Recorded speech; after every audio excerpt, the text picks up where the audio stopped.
A perfect marriage crumbled when a millionaire's secret black family was discovered. The twist: his hidden family was actually wealthier than him, and his secret daughter now owned controlling shares in his company. His double life ended with him losing both families and his business empire. Before we get into the story, comment below where in the world you are watching from today. The champagne flute felt cold against Eleanor's perfectly manicured fingers. Crystal chandeliers cast a glittering, almost suffocating light on the ballroom. Around her, laughter rippled, a carefully orchestrated symphony of wealth and privilege. Arthur, her husband, was a maestro conducting this extravagant performance, his smile a practiced mask. But tonight, Eleanor felt a dissonant note. The usual thrill of these parties had faded, replaced by a gnawing unease. "Darling, you seem distracted," Arthur murmured, his voice a low caress against her ear, his hand briefly resting on her bare shoulder. The scent of his cologne, usually comforting, felt alien tonight. "It's nothing, love," she replied, forcing a smile. The words felt hollow even to her own ears. It wasn't nothing. It was the lingering scent of another woman's perfume on his tailored suit. A subtle shift in his demeanor, the increasingly frequent late nights, all adding up to a symphony of suspicion. Their opulent penthouse apartment, usually a sanctuary, felt like a gilded cage. The city lights, normally a romantic backdrop, now seemed to mock her, their brilliance highlighting the darkness creeping into her heart. She watched Arthur from across their spacious living room, sipping his brandy. His eyes, normally sparkling with mischief, held a guarded quality. He was distant, absorbed in something she couldn't decipher, a secret life mirroring the hidden anxieties that were now hers alone. The carefully constructed facade of their perfect marriage started to crack, revealing the unsettling chasm that lay beneath. And in the silent elegance of their home, the subtle dissonance grew louder with each passing day. The following week, a seemingly innocuous business trip to London extended unexpectedly. Arthur's calls became shorter, more infrequent, his excuses increasingly flimsy. The scent of expensive cologne, once a comforting constant, was now tainted with the phantom fragrance of something else, something floral, subtly feminine. Eleanor, usually adept at maintaining composure, found herself unraveling. Sleep became a battlefield of restless tossing and turning, punctuated by vivid dreams of Arthur, always distant, always shrouded in a mysterious fog. One rainy Tuesday, while sorting through a pile of Arthur's discarded documents, a crumpled envelope slipped from a manila folder. Her heart pounded a frantic rhythm against her ribs as she recognized the elegant script, a Parisian address, far from any known business dealings. A wave of nausea washed over her, the sweetness of the champagne from the previous party now tasting like bitter ashes in her mouth. The meticulously crafted illusion was crumbling. The elegant facade was cracking, revealing a jagged, unsettling reality beneath. She felt a chill despite the warmth of the apartment, her carefully constructed world tilting precariously on its axis. Later that evening, the silence in their penthouse was thick with unspoken anxieties. Arthur, unusually subdued, sat across from her, his gaze fixed on a flickering television screen, the news muted. The usual playful banter was absent, replaced by an uncomfortable stillness. "Arthur?" Eleanor began, her voice barely a whisper, the words catching in her throat. "There's something I need to understand." He sighed, a deep, weary sound. "Eleanor, it's late. Can we talk about this tomorrow?" His voice held a hint of forced calm, a carefully constructed mask. The carefully controlled fury inside her threatened to explode. "No, Arthur. Tomorrow might be too late." She pushed the crumpled envelope across the polished mahogany table, the rain lashing against the panoramic windows adding to the storm brewing within her. "What is this?" His eyes widened, a flicker of panic momentarily shattering the controlled facade. He reached for the envelope, his hand trembling slightly. The silence stretched, taut and heavy, punctuated only by the relentless drumming of rain against the glass. The once perfect marriage, now a shattered mosaic of suspicion and betrayal, hung precariously in the balance. the opulent surroundings or the priceless art. The breathtaking view seemed to mock her despair. The gilded cage had become a prison. The Parisian address burned into Eleanor's mind, a searing brand of betrayal. The scent of rain, sharp and clean against the penthouse windows, couldn't wash away the cloying sweetness of the unknown woman's perfume, a phantom clinging to Arthur's tailored suit. He hadn't denied the envelope. His silence was a confession worse than any admission. The mahogany table between them felt like a chasm, separating two strangers inhabiting the same opulent space. The city lights, usually a breathtaking spectacle, blurred into a hazy, indifferent glow. Arthur's usual composed demeanor had cracked, revealing a man consumed by fear. His hand, usually steady and sure, trembled as he reached for the envelope, his eyes darting nervously to the rain-lashed windows, then back to her unwavering gaze. "Eleanor," he began, his voice a strained whisper, the carefully cultivated charm replaced by a desperate plea. "There's an explanation." She didn't interrupt. She wouldn't give him the easy out of a quick, reassuring lie. She watched, her heart a trapped bird fluttering against her ribs, as he fumbled with the envelope, the crisp paper crinkling in his clammy grasp. The silence, heavy with unspoken accusations, was broken only by the rhythmic drumming of rain and the frantic beat of her own pulse. He finally looked up, his gaze pleading, vulnerable. The mask of the successful, charming millionaire had slipped, revealing a raw, frightened man. The realization struck her with brutal force. She didn't know him. This man, this hollow shell, was a stranger wearing the familiar guise of her husband. A tear traced a lonely path down her cheek, hot and stinging. "It's complicated," he mumbled, his voice barely audible above the storm raging outside. The words, so pathetically inadequate, highlighted the sheer depth of his deceit. He attempted a weak smile, but it faltered, dissolving into a look of utter defeat. The rain intensified, mirroring the storm within Eleanor. The opulent penthouse, once a sanctuary of love and security, now felt like a gilded cage, suffocating her with its cold, indifferent beauty. She stood abruptly, pushing her chair back with a screech that cut through the tense silence. "Complicated?" she repeated, her voice brittle with suppressed fury. "How complicated can it be, Arthur? A secret life? Another family? Another woman?" She felt a surge of icy calm, a chilling detachment that replaced the earlier frantic fear. The weight of his betrayal was immense, yet it had somehow freed her. The game was over, the illusion shattered. She looked at him, not with love, but with a cold, clear-eyed assessment.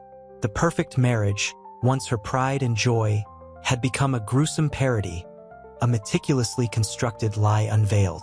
The future stretched before her, uncertain, terrifying, yet somehow liberating. It was time to rebuild from the ashes of the perfect illusion. The rain continued its relentless assault, mirroring the storm raging within Eleanor.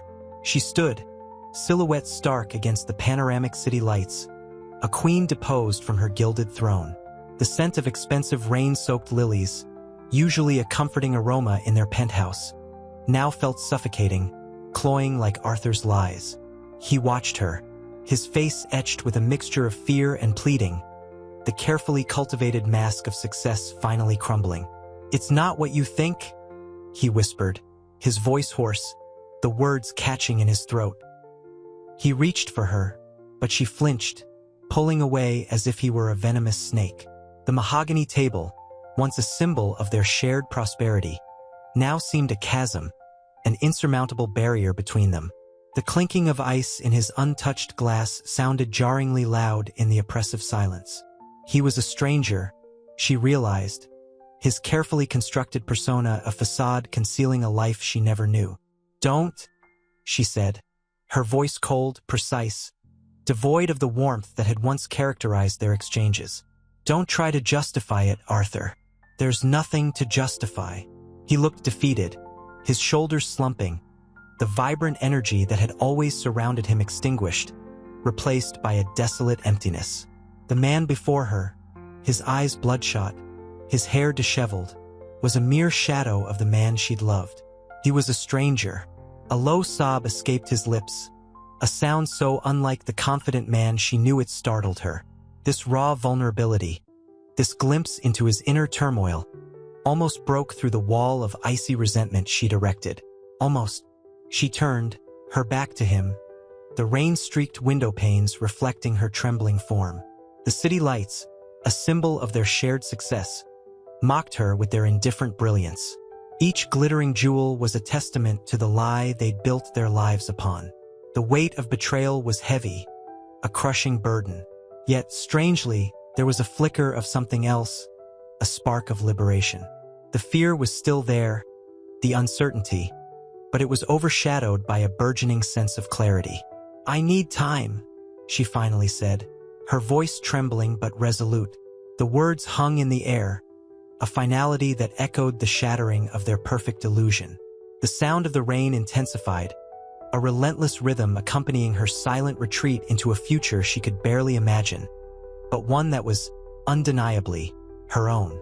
The penthouse, once a symbol of a flawless love story, had become a stage for a tragic drama whose final act was yet to unfold.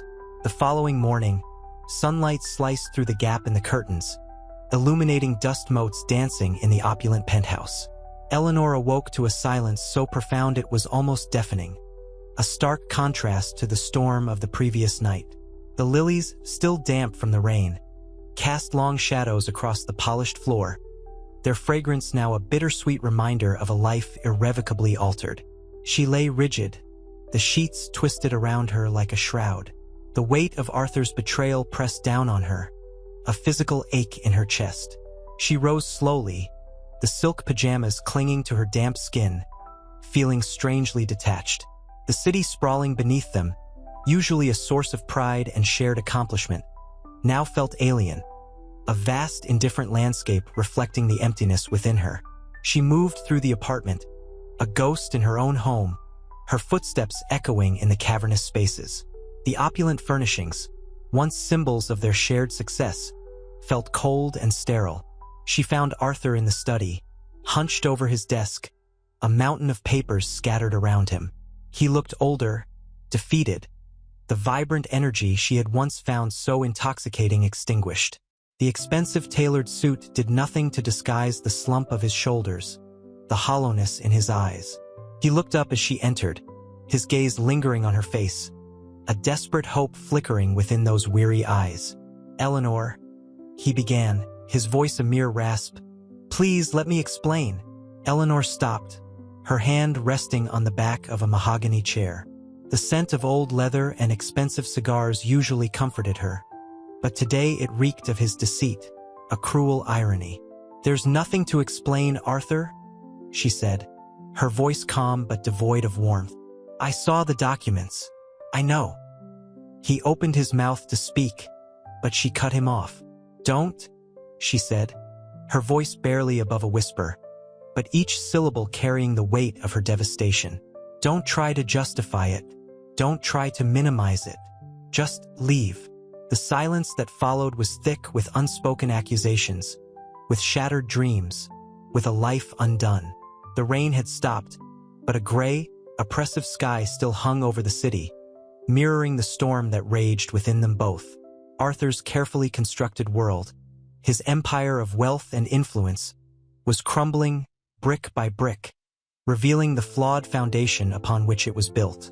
And Eleanor, once his queen, was left standing amidst the ruins, alone but strangely liberated. The future, uncertain and daunting, stretched before her, a path she would have to navigate alone. The mahogany table gleamed under the harsh fluorescent lights of the lawyer's office, a stark contrast to the plush velvet of the chairs. Eleanor sat rigidly, the expensive fabric a suffocating reminder of the life she'd shared with Arthur. The air hung heavy with the scent of expensive perfume and something else, the metallic tang of fear. Isabella, across from her, was a study in controlled fury. Her tailored suit, sharp and unforgiving, seemed to mirror the precision of her gaze. Isabella's lawyer, a man whose smile never quite reached his eyes, cleared his throat. Ms. Moreau's claim to controlling shares in Sterling Holdings is irrefutable, Mrs. Sterling. His voice was smooth, devoid of any empathy. The words hung in the air, each syllable a hammer blow against Eleanor's already fragile composure. Eleanor felt a tremor run through her. Irrefutable. The word echoed the hollowness in her chest. She met Isabella's gaze, searching for a flicker of understanding, some hint of human connection amidst the legal machinations. Instead, she found only cold, calculating resolve. "My father, he never mentioned," Eleanor began, her voice barely a whisper, lost in the sterile expanse of the office. The words felt inadequate, pathetic in the face of the unfolding disaster. Isabella's lips tightened. "He had his reasons," she said, her voice low and controlled, each word carefully chosen. "Reasons he should have shared with me, with anyone who deserved the truth." The faintest tremor of emotion, was it sadness? Flickered in her eyes for a fleeting moment before being replaced by steely determination. The lawyer shuffled some papers, the rustle a jarring interruption to the charged silence. "The legal process will commence immediately. We're prepared to proceed swiftly." His words were a finality, a closing of the door on Eleanor's past, on Arthur's meticulously constructed lies. Eleanor felt a wave of nausea wash over her. Swiftly, everything was happening so swiftly. The perfect life, the opulent parties, the carefully crafted image, all dissolving into the harsh reality of betrayal and loss. The lilies, a poignant reminder of last night's storm, now felt like a symbol of her own fading hope. She gripped her purse, the leather cold against her clammy hands, a tangible representation of the emptiness settling into the space where her future once resided. The fight ahead seemed insurmountable, a battle against not only Isabella and her lawyers, but also against her own shattered trust and the ghosts of her past. The lawyer's words hung in the air, thick and suffocating. Eleanor felt the cool marble of the table seep into her palms, a stark contrast to the burning heat rising in her throat. The lilies, a pathetic attempt at office decor, seemed to mock her with their fragile beauty. Outside, the city roared, a symphony of indifference to her crumbling world. Isabella, her face a mask of controlled rage, remained silent, her gaze unwavering. This changes everything," Eleanor whispered, the words catching in her throat. The perfect facade, the years of blissful ignorance, shattered like a dropped crystal goblet. The opulent parties, the diamond necklaces, the laughter, all felt tainted, poisoned by Arthur's deceit. Isabella finally spoke, her voice low and husky, a stark departure from the lawyer's smooth pronouncements. "It should have changed everything a long time ago," she said, her eyes flitting to the lilies, a subtle shift betraying a flicker of vulnerability. "My father, he stole more than just money. He stole my childhood, my sense of security, my trust." A tear traced a path down Isabella's cheek, a single tear that spoke volumes of unspoken pain and anger. Eleanor saw a reflection of her own grief in Isabella's eyes, a shared experience of betrayal. For the first time, the hard lines of the legal battle softened. The lawyer, sensing the shift, cleared his throat, a jarring reminder of the proceedings. Eleanor reached across the table, a hesitant gesture in the face of such monumental loss. I'm so sorry," she managed, her voice trembling. The apology felt inadequate, pathetic, but it was genuine. She saw a hint of surprise, perhaps even a glimmer of understanding, in Isabella's eyes. The cold weight of the situation remained, the legal battle looming. But in that shared moment of unspoken grief, across the polished mahogany table, a fragile bridge was built. A bridge of shared loss, of understanding, built upon the foundation of Arthur's shattered lies. The fight was far from over, but for the first time, Eleanor felt a sliver of hope pierce the darkness. A hope that perhaps, amidst the ruins of their lives, something new, something stronger, might emerge from the ashes. The mahogany table felt cold against Eleanor's trembling hands. The scent of lilies, usually a comforting fragrance, now felt cloying, a sickly sweet reminder of the opulent life that was crumbling around her. Isabella's silence was heavier than any accusation. Outside, the city's relentless hum was a stark counterpoint to the suffocating stillness in the room. He never mentioned you," Eleanor finally whispered, the words catching on a sob. The confession hung between them, raw and vulnerable. It wasn't an accusation, but a shared wound, a testament to Arthur's elaborate deceit. Isabella's gaze softened fractionally, the controlled rage flickering like a dying ember. "He had a reason," she replied, her voice barely a breath. "He built his life on lies. It's easier than facing the truth, isn't it?" The lawyer, a stoic figure observing the unfolding emotional drama, shifted uncomfortably. The legal battle loomed, a monstrous shadow threatening to engulf them all. Yet, in this quiet exchange, a fragile connection began to form, born from shared pain and a dawning recognition of Arthur's pervasive treachery. Eleanor reached across the table again, her hand hovering over Isabella's. The contact was hesitant, a fragile bridge across the chasm of betrayal. I can't imagine," she murmured, the sorrow palpable. "But I understand now, the emptiness behind his smiles." A single tear escaped Isabella's eye, tracing a slow path down her cheek. It wasn't a tear of anger, but a tear of years of suppressed hurt, finally finding release. It was a tear that mirrored Eleanor's own private grief. The lawyer coughed, a jarring sound that shattered the delicate moment. But the seed of understanding had been planted. In the shared agony of a broken life, a shared understanding bloomed, despite the looming legal fight. The fight for justice continued. But amidst the ruins, a different kind of battle was beginning, a battle for healing. The lawyer, Mr. Davies, cleared his throat, the sound sharp against the hushed tension of the room. The scent of lilies, heavy and cloying, hung in the air, a stark contrast to the cold, polished mahogany of the table. Eleanor's hands, clasped tightly in her lap, were icy. She stole a glance at Isabella. The younger woman's face was a mask of controlled fury, her eyes, dark and intense, never leaving the legal documents spread before them. The weight of Arthur's betrayal pressed down on them both, a suffocating blanket woven from lies and deceit. "The shares," Davies began, his voice measured, "are irrefutable. Ms. Moreau holds a controlling interest in Arthur Sterling Enterprises." He paused, allowing the gravity of his words to sink in. The silence that followed was punctuated only by the rhythmic tick-tock of a grandfather clock in the hall, each chime a hammer blow against Eleanor's fragile composure. He never told me," Eleanor whispered, the words catching in her throat.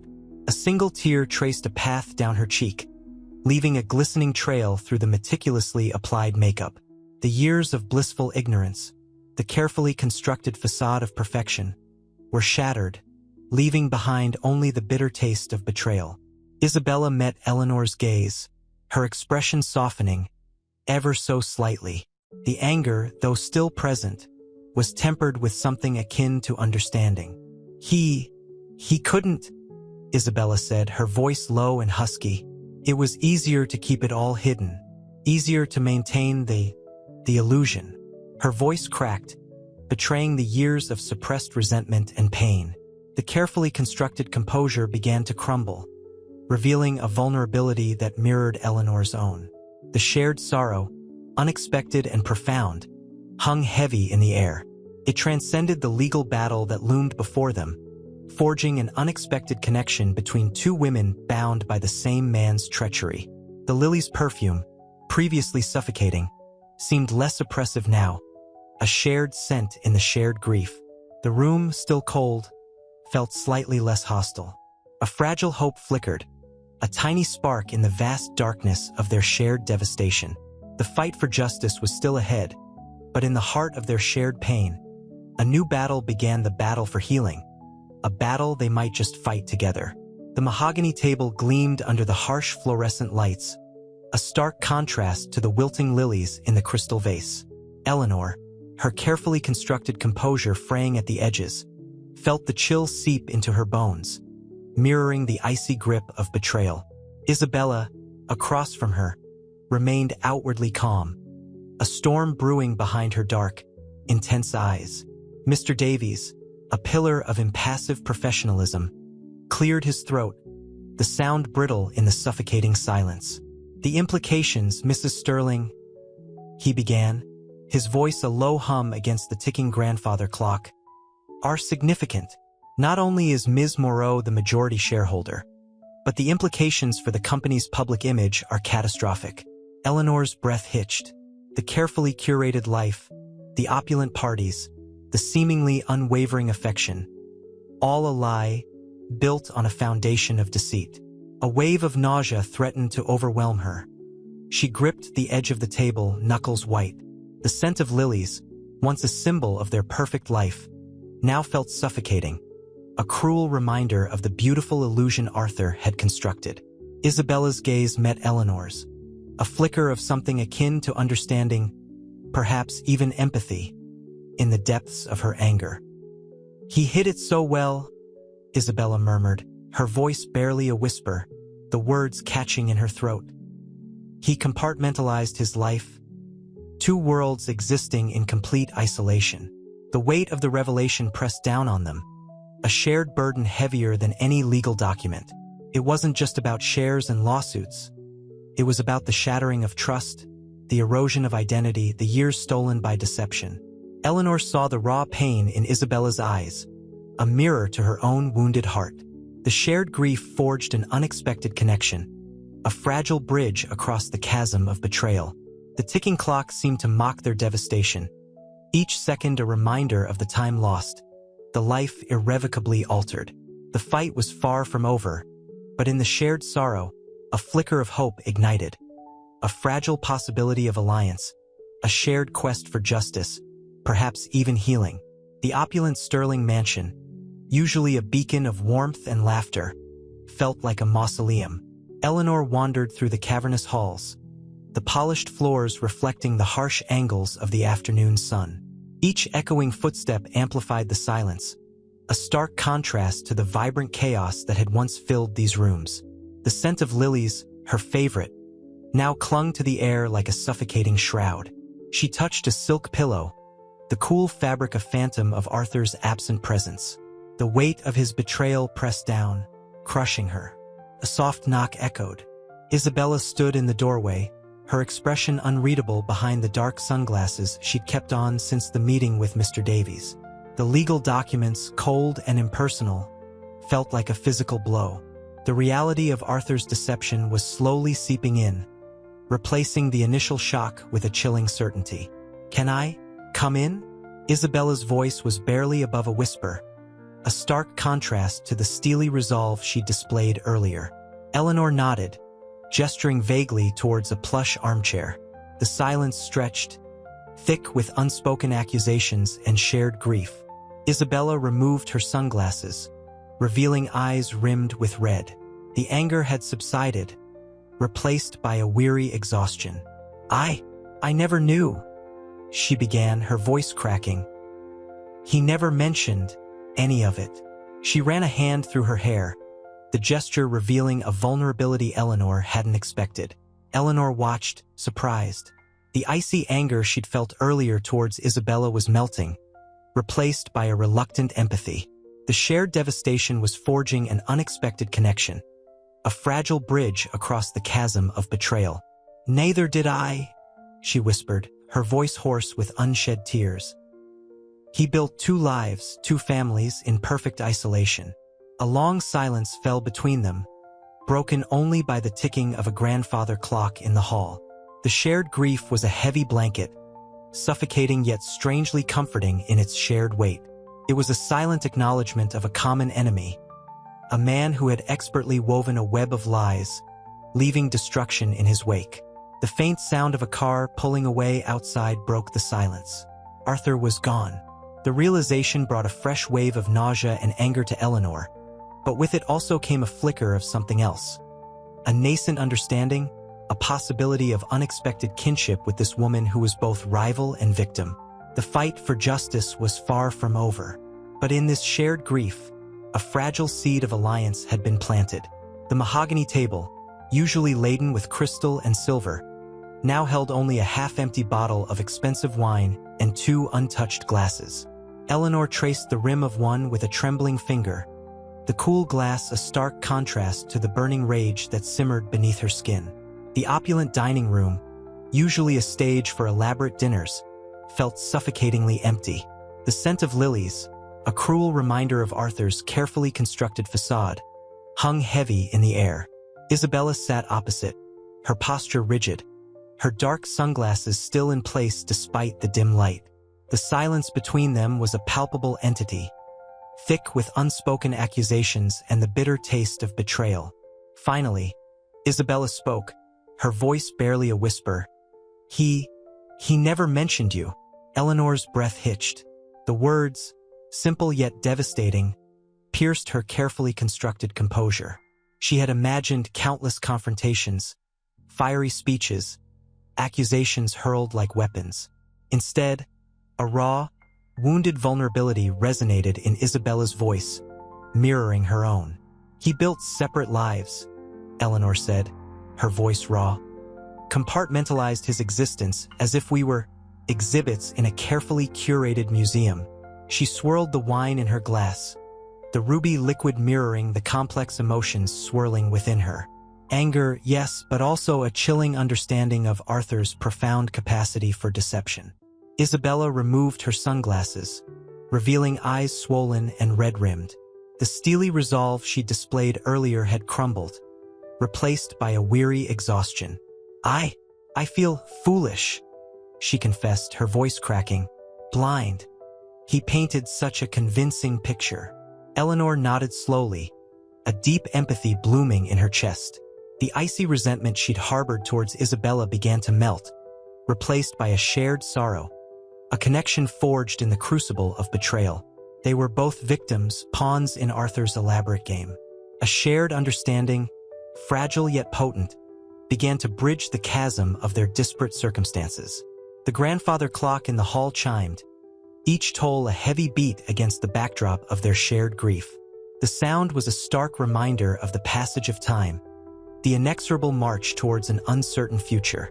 The weight of their shared loss settled upon them, a heavy blanket, stifling yet oddly comforting in its shared weight. They were allies now, bound by the wreckage of Arthur's double life. The fight for justice had just begun, but in this moment of shared devastation, a fragile seed of understanding had been planted, a possibility of unlikely kinship. The lawyer's words hung in the air, thick and suffocating as the humidity clinging to the mahogany paneling of Arthur's study. Eleanor felt a tremor run through her, a physical manifestation of the disbelief that threatened to shatter her carefully constructed composure. The documents, crisp and official, detailed Isabella's ownership of a controlling stake in Arthur's company. The opulent room, once a symbol of their shared success, now felt like a gilded cage. This isn't possible," she whispered, her voice barely audible above the frantic beating of her heart. The scent of old leather and expensive cigars, usually comforting, now felt suffocating. She looked at Arthur, his face a mask of controlled panic, his usually impeccable grooming slightly askew. The perfect illusion, meticulously crafted over years, was crumbling before her eyes. Isabella, seated across from her, remained impassive, her dark eyes, reflecting the muted light, betraying nothing of her inner turmoil. The air thrummed with unspoken accusations, a silent battle waged in the space between them. The expensive Persian rug beneath their feet felt cold and unyielding. "He knew?" Isabella finally said, her voice low and even, a stark contrast to the storm raging within Eleanor. "He knew this would happen." The words were a stone dropping into the still pool of Eleanor's composure, creating ripples of shock and betrayal. Eleanor's gaze flickered to Arthur. His silence, a deafening roar in the quiet study, was more damning than any confession. The carefully cultivated image of the successful businessman, the loving husband, was replaced by a raw, vulnerable fear. He looked broken. A single tear traced a path down Eleanor's cheek, a silent testament to the shattering of her carefully constructed world. The comfortable certainty of their life together, The shared dreams and aspirations were dissolving like sugar in rain. The weight of his betrayal settled upon her, a crushing burden that threatened to suffocate her. Yet, amidst the devastation, a flicker of something else ignited a quiet, simmering anger that promised a fierce fight for her future. The silence stretched, thick and suffocating as the humid air clinging to the mahogany. Eleanor's breath hitched, a ragged sound in the opulent study. The scent of old leather and expensive cigars, usually a comforting aroma of success, now felt cloying, a symbol of Arthur's carefully constructed deception. She stared at the legal documents, the crisp lines blurring through her unshed tears. Isabella's impassivity was a stark contrast to the turmoil raging within Eleanor. "He knew," Isabella repeated, her voice a low, steady hum against the silence. "He knew all along."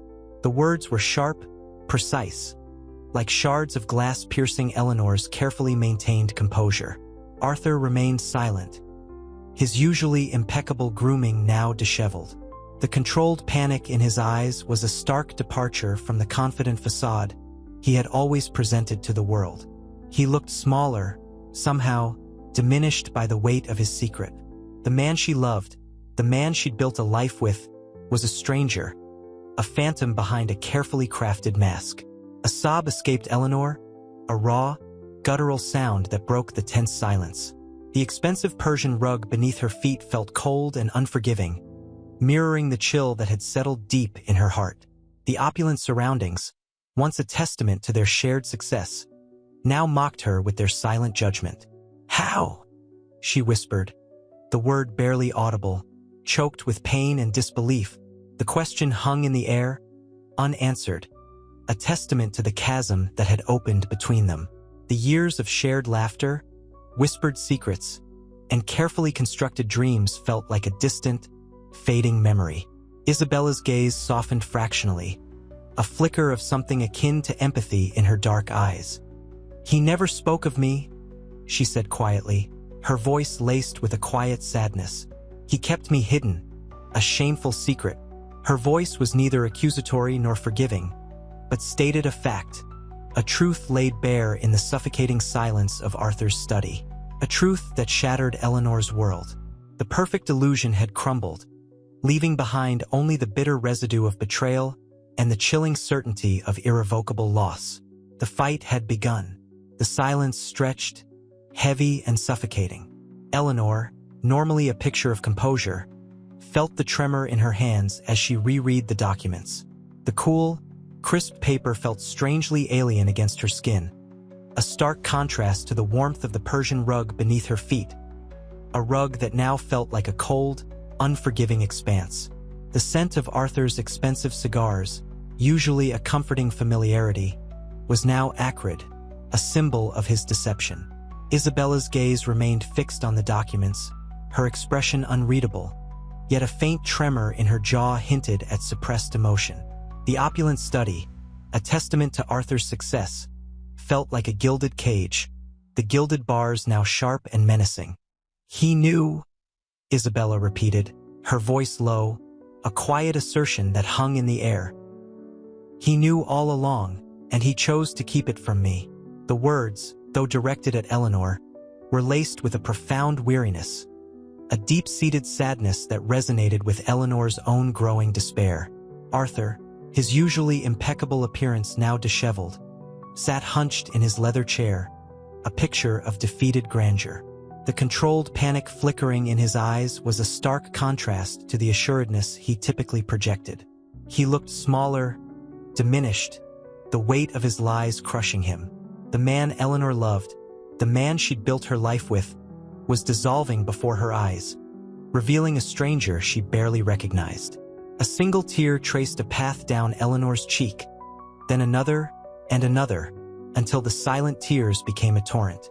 The carefully constructed facade of her perfect life, meticulously crafted brick by brick, was crumbling around her, revealing the hollow foundation beneath. The sobs racked her body, raw and uncontrollable, echoing the devastation in her heart. How could he?" she whispered, her voice barely audible, choked with pain and disbelief. The question, though directed at Arthur, felt more like a lament to herself, a desperate plea for understanding in the face of incomprehensible betrayal. Isabella's gaze shifted, a flicker of something akin to empathy, or perhaps pity, crossing her face. The sharp lines of her expression softened, revealing a hint of vulnerability beneath her composed exterior. "He never spoke of me," she said quietly, her voice filled with a quiet sorrow that mirrored Eleanor's own grief. "He kept me hidden, a shameful secret, a part of his life he deemed unworthy of our world." The unspoken words hung in the air. "Unworthy of you." Eleanor understood. The perfect illusion had shattered, leaving behind only the bitter residue of betrayal and the chilling certainty of irrevocable loss. The fight had begun, and the battleground was the wreckage of their lives. The champagne flutes felt cold against Eleanor's trembling fingers. The laughter of their guests, usually a comforting background hum, now grated on her nerves. The crystal chandeliers, usually sparkling with joyful light, seemed to mock her with their cold brilliance. Arthur, her Arthur, was across the room, his smile plastered on like a mask, his eyes distant. He'd been late again, his excuse a vague business meeting. A lie, she suspected, a tiny crack in the flawless facade of their perfect life. "He's changed, hasn't he?" Her closest friend, Vivian, whispered, her voice a soft murmur against Eleanor's ear. Vivian, with her sharp eyes and intuitive nature, had noticed the subtle shifts too. The late nights, the hushed phone calls, the evasive answers. Eleanor nodded, unable to voice the growing unease that gnawed at her. "I try to tell myself it's just stress," she murmured, her voice barely audible above the clinking glasses and polite chatter. "But I don't know anymore." Later, alone in their opulent bedroom, the scent of lilies heavy in the air, Eleanor overheard a snippet of conversation from the study below. A woman's voice, sharp and confident, punctuated by Arthur's hushed, apologetic tones. A name, fleeting but distinct, caught her ear. Isabella. The sound resonated with a strange, unsettling familiarity. It triggered a feeling deep within her, a cold dread slowly coiling in the pit of her stomach, a premonition of the storm that was about to break. The perfect illusion, she realized with a sickening lurch, was about to shatter. The silence that followed was heavier than any storm, filled with the unspoken questions and the chilling certainty that her life was about to irrevocably change. The Persian rug, usually soft beneath her bare feet, suddenly felt harsh and unforgiving, mirroring the hard, unyielding truth that awaited her. The mahogany door to Arthur's study stood slightly ajar, a sliver of light spilling onto the plush carpet. Eleanor hesitated, her hand hovering over the cool brass knob. The scent of old leather and expensive cigars hung heavy in the air, a familiar yet now unsettling fragrance. She'd heard the clipped, authoritative voice again, the same one from the night before. This time, however, it was accompanied by a sharp intake of breath, a sound like a gasp of surprise, then a tense silence. Taking a deep breath, Eleanor pushed the door open, the hinges groaning softly in protest. The room was bathed in the warm glow of a desk lamp, highlighting the papers scattered across the polished surface. Arthur stood rigid, his back to her, his shoulders slumped in defeat.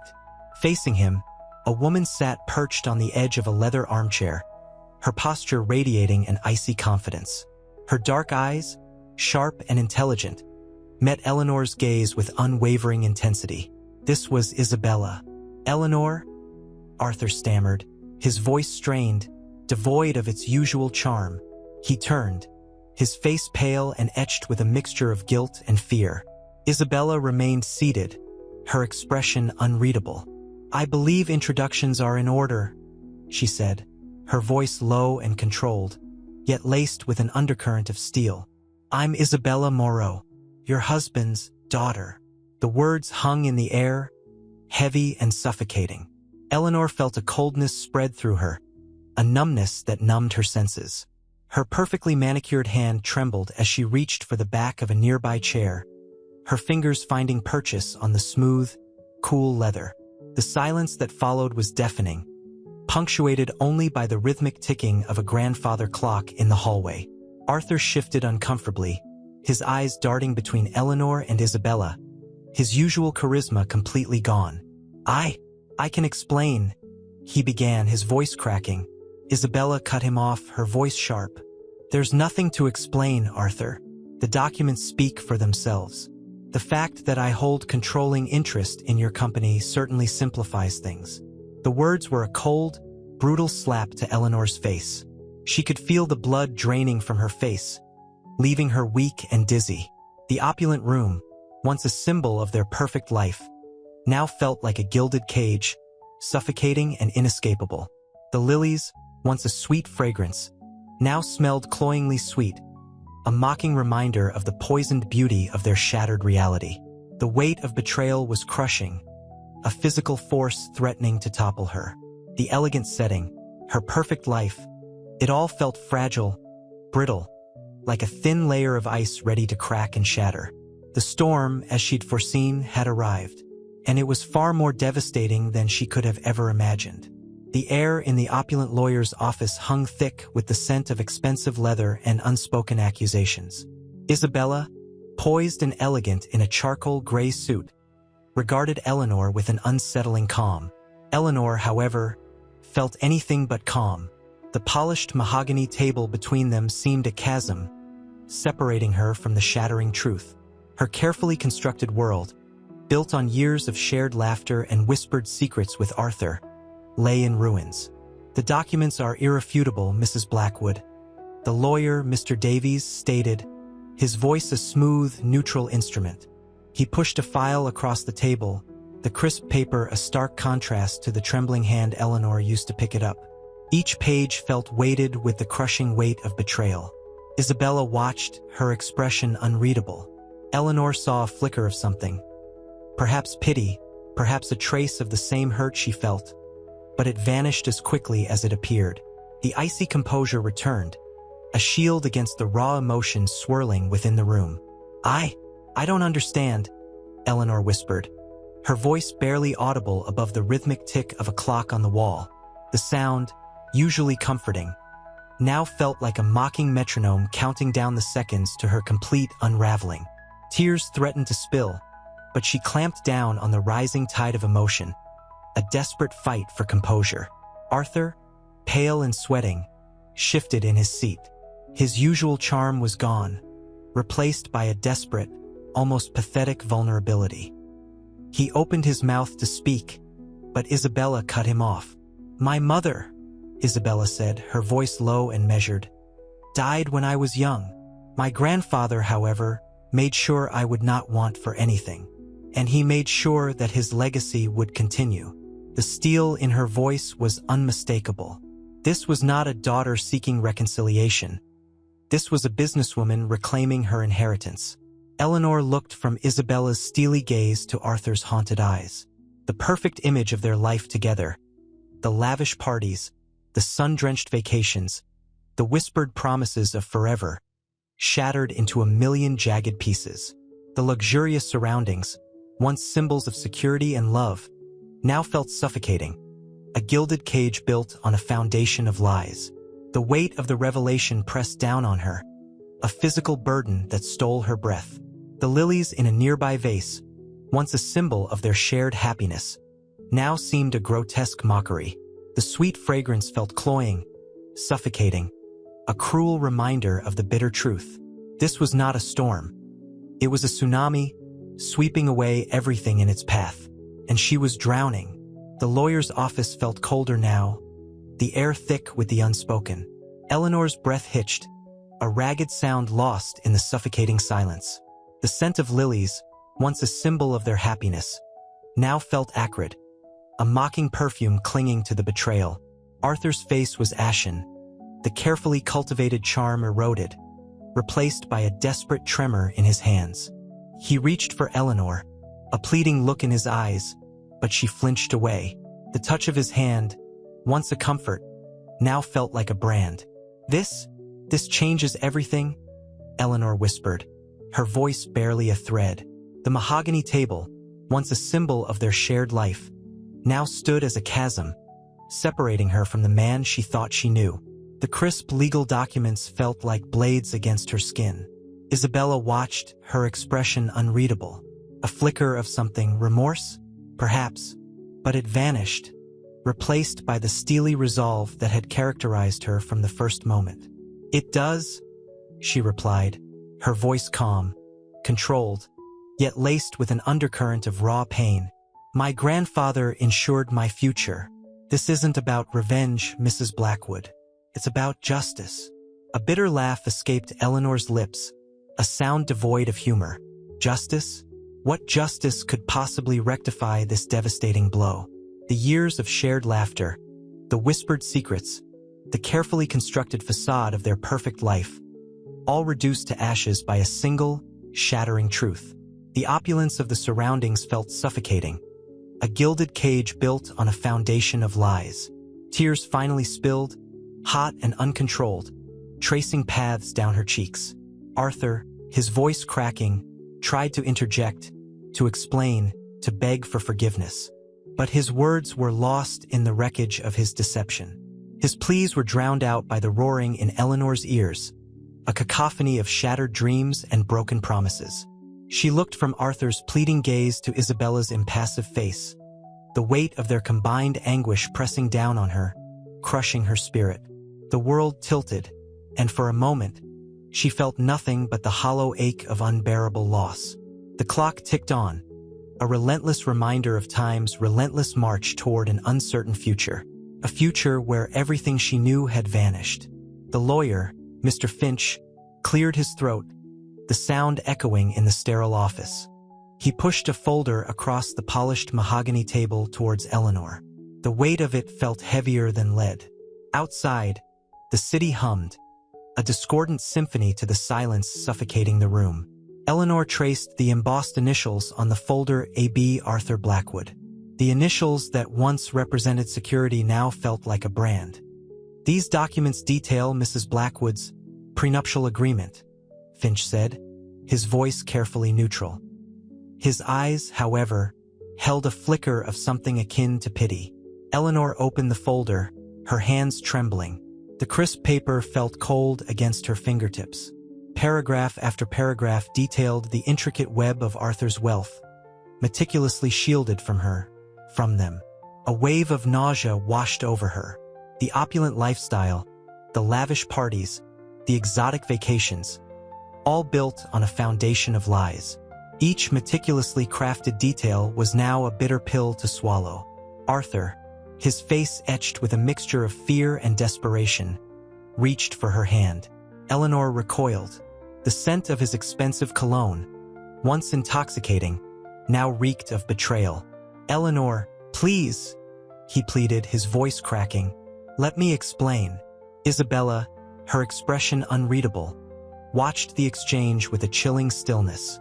The faint scent of her perfume, something sharp and floral, hung in the air, a stark contrast to the lilies that once graced their home. "There's nothing to explain," Eleanor said, her voice low and steady, yet laced with an icy undercurrent. "You built this life on deceit, on a lie." Tears welled in her eyes, but she refused to let them fall. She would not give him the satisfaction. The silence stretched, punctuated only by the rhythmic ticking of the clock, each tick a hammer blow against the remnants of their shattered dream. The opulent setting, once a symbol of their shared success, felt like a cruel mockery of their current reality. The room, once filled with laughter and whispered secrets, now vibrated with the palpable weight of unspoken accusations and shattered trust. The future, once bright and promising, was now shrouded in an oppressive fog of uncertainty. The air in the lawyer's office, thick with the scent of old leather and expensive cologne, felt suffocating. Eleanor, her gaze fixed on the meticulously crafted legal documents, felt a coldness seep into her bones, a stark contrast to the opulent warmth of their former life. The mahogany table, usually a stage for celebratory champagne, now served as a battlefield. Arthur, his face ashen, reached for her hand again, his touch tentative, desperate. "Eleanor," he whispered, his voice cracking, "please believe me, there's a reason." "Isabella," perched on the edge of a plush velvet chair, watched them both with an unnervingly calm expression. Her sharp, intelligent eyes, usually alight with mischief, held a glacial stillness. The floral scent of her perfume, a sharp contrast to Eleanor's usual lily of the valley, hung heavy in the air, a silent declaration of war. Eleanor flinched away from Arthur's touch. The once intoxicating scent of his cologne, a blend of sandalwood and bergamot, now felt cloying, a bitter reminder of his deception. The taste of bile rose in her throat. "There's no reason, Arthur," she said, her voice low and steady, yet laced with a chilling control. "Only years of lies." The silence that followed was a heavy blanket, stifling and suffocating. The rhythmic tick-tock of the grandfather clock in the corner became a deafening drumbeat, each second a testament to the irreversible damage done. The city outside, once a backdrop to their luxurious life, now seemed to mock their shattered world with its indifferent hum. Isabella finally spoke, her voice clear and controlled, a stark contrast to the emotional turmoil swirling around her. "This isn't just about your betrayal, Father," she said, her gaze unwavering. "It's about the future of the company, about the legacy you've tainted." Her words, precise and sharp as shards of glass, cut through the silence. The weight of her newly acquired power was palpable, a silent threat hanging in the air. Eleanor saw a flicker of something akin to regret, maybe even pain, in her eyes, a moment of shared humanity before the glacial mask settled back into place. The scene shifted, the focus moving from the devastating blow of Arthur's betrayal to the complex future they all now faced, laden with the weight of choices yet to be made. The lawyer's office, smelling faintly of old paper and simmering resentment, felt colder than the November rain lashing against the windows. Eleanor's tailored suit, usually a symbol of her power, felt constricting, a cage around her grief. Arthur, his usual polished exterior cracked and crumbling, nervously adjusted his tie, the expensive silk a pathetic attempt at maintaining composure. His usually confident hands trembled as he reached for a glass of water, his knuckles bone-white. Isabella, however, remained an island of controlled fury. The expensive perfume she wore, a heady blend of jasmine and something sharp and almost metallic, seemed to amplify the tension in the room. She sat rigidly, her gaze fixed on the legal documents, her expression betraying nothing. Only the faintest tremor in her perfectly sculpted hand gave away her inner turmoil. "This is unexpected," Arthur finally stammered, his voice a strained whisper. The words hung in the air, heavy and inadequate. Eleanor's response was a sharp intake of breath, a silent scream trapped in her chest. She met his gaze, her eyes blazing with a mixture of hurt and anger. The years of carefully constructed perfection, the shared dreams, all lay in ruins, shattered like a priceless vase. Isabella cleared her throat, the sound sharp and brittle. "Unexpected for you, perhaps, Father, but hardly unexpected for me." Her voice was low, controlled, yet laced with an icy disdain. She picked up a pen, its silver gleam catching the light, a symbol of her newly acquired authority. "This isn't just about the money," she continued, her voice hardening. "It's about the betrayal, about the years of lies." The silence that followed was deafening, broken only by the relentless drumming of the rain against the glass.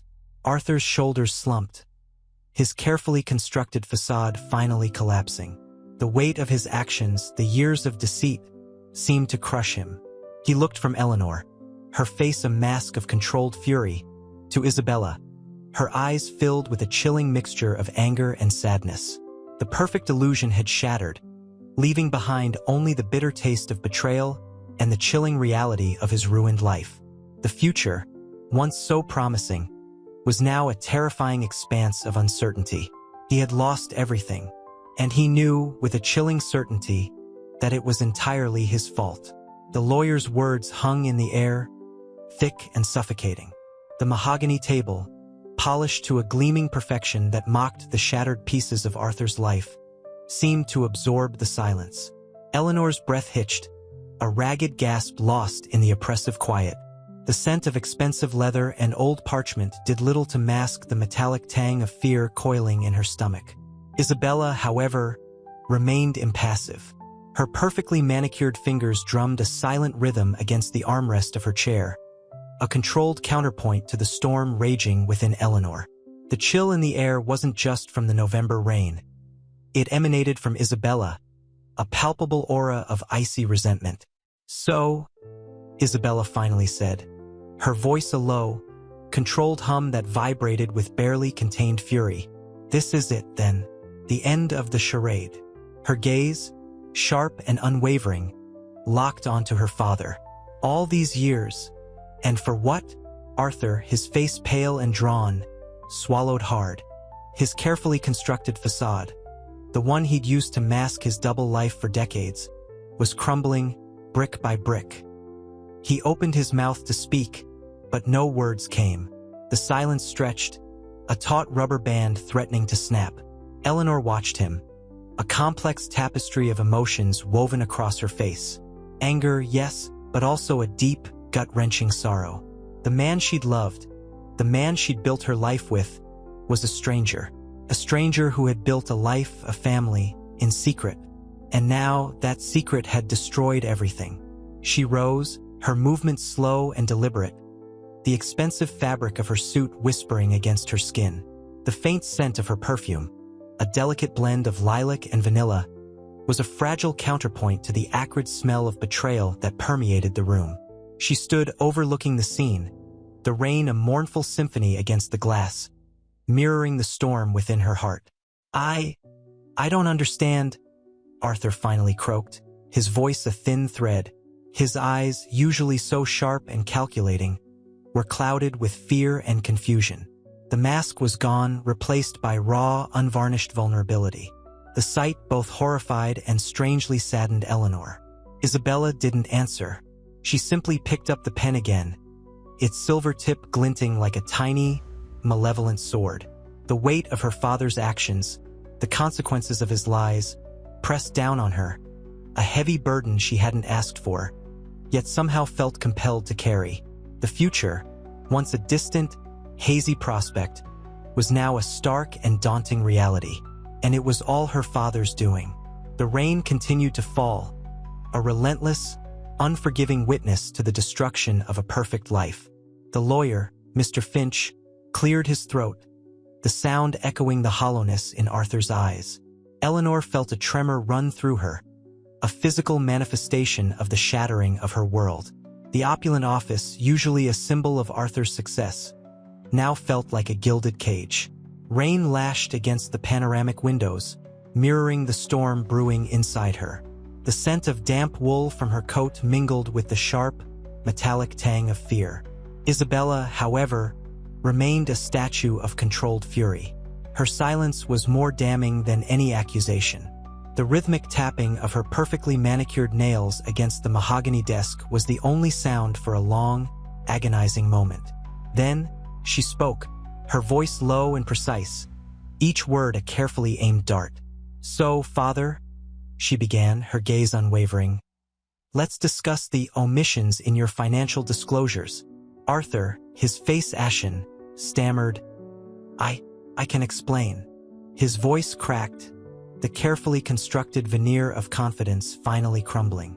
The years of lies, the meticulously built facade, were reduced to dust. Eleanor watched, a silent observer to the unraveling of a man she once loved.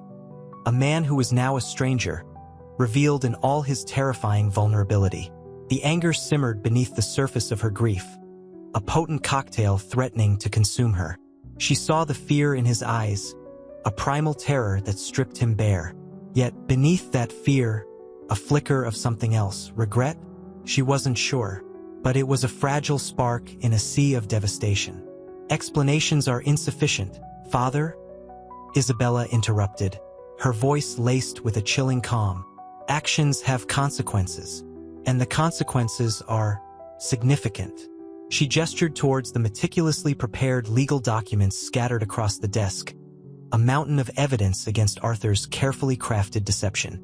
Each document represented a piece of his life imploding. Each one felt like a blow to Eleanor's already battered heart. The scent of expensive leather and old paper suddenly felt suffocating, heavy with the weight of betrayed trust and shattered dreams. The rain continued its relentless assault on the windows, a mournful counterpoint to the silent drama unfolding within the room. Arthur's carefully constructed world was dissolving, brick by agonizing brick, leaving behind only the ruins of a broken man and a shattered life. Eleanor felt a profound sadness, a wave of grief so immense it threatened to pull her under. But beneath the sorrow, a stubborn ember of resolve began to glow. This was not the end. This was merely the beginning of her fight to rebuild her life, to reclaim her dignity from the ashes of a perfect illusion. The mahogany desk, polished to a high sheen, felt cold beneath Eleanor's trembling hands. She stared at the documents, crisp and unforgiving, each page a testament to Arthur's betrayal. The air hung thick with the scent of expensive cologne, now nauseating in its familiarity. Isabella, composed despite the storm raging within her, leaned back, her gaze fixed on her father. "The board meeting is tomorrow," she said, her voice low, a controlled tremor betraying her composure. "I expect your full cooperation." Arthur, his face a mask of defeat, mumbled something unintelligible.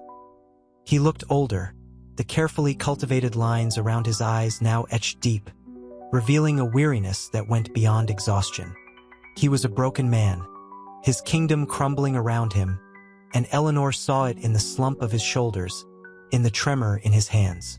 The rain outside intensified, a furious drumming against the glass. Eleanor felt a strange disconnect, the storm mirroring the one inside her, yet somehow separate, remote. She watched as the carefully crafted facade of her life disintegrated, leaving a desolate landscape of shattered dreams.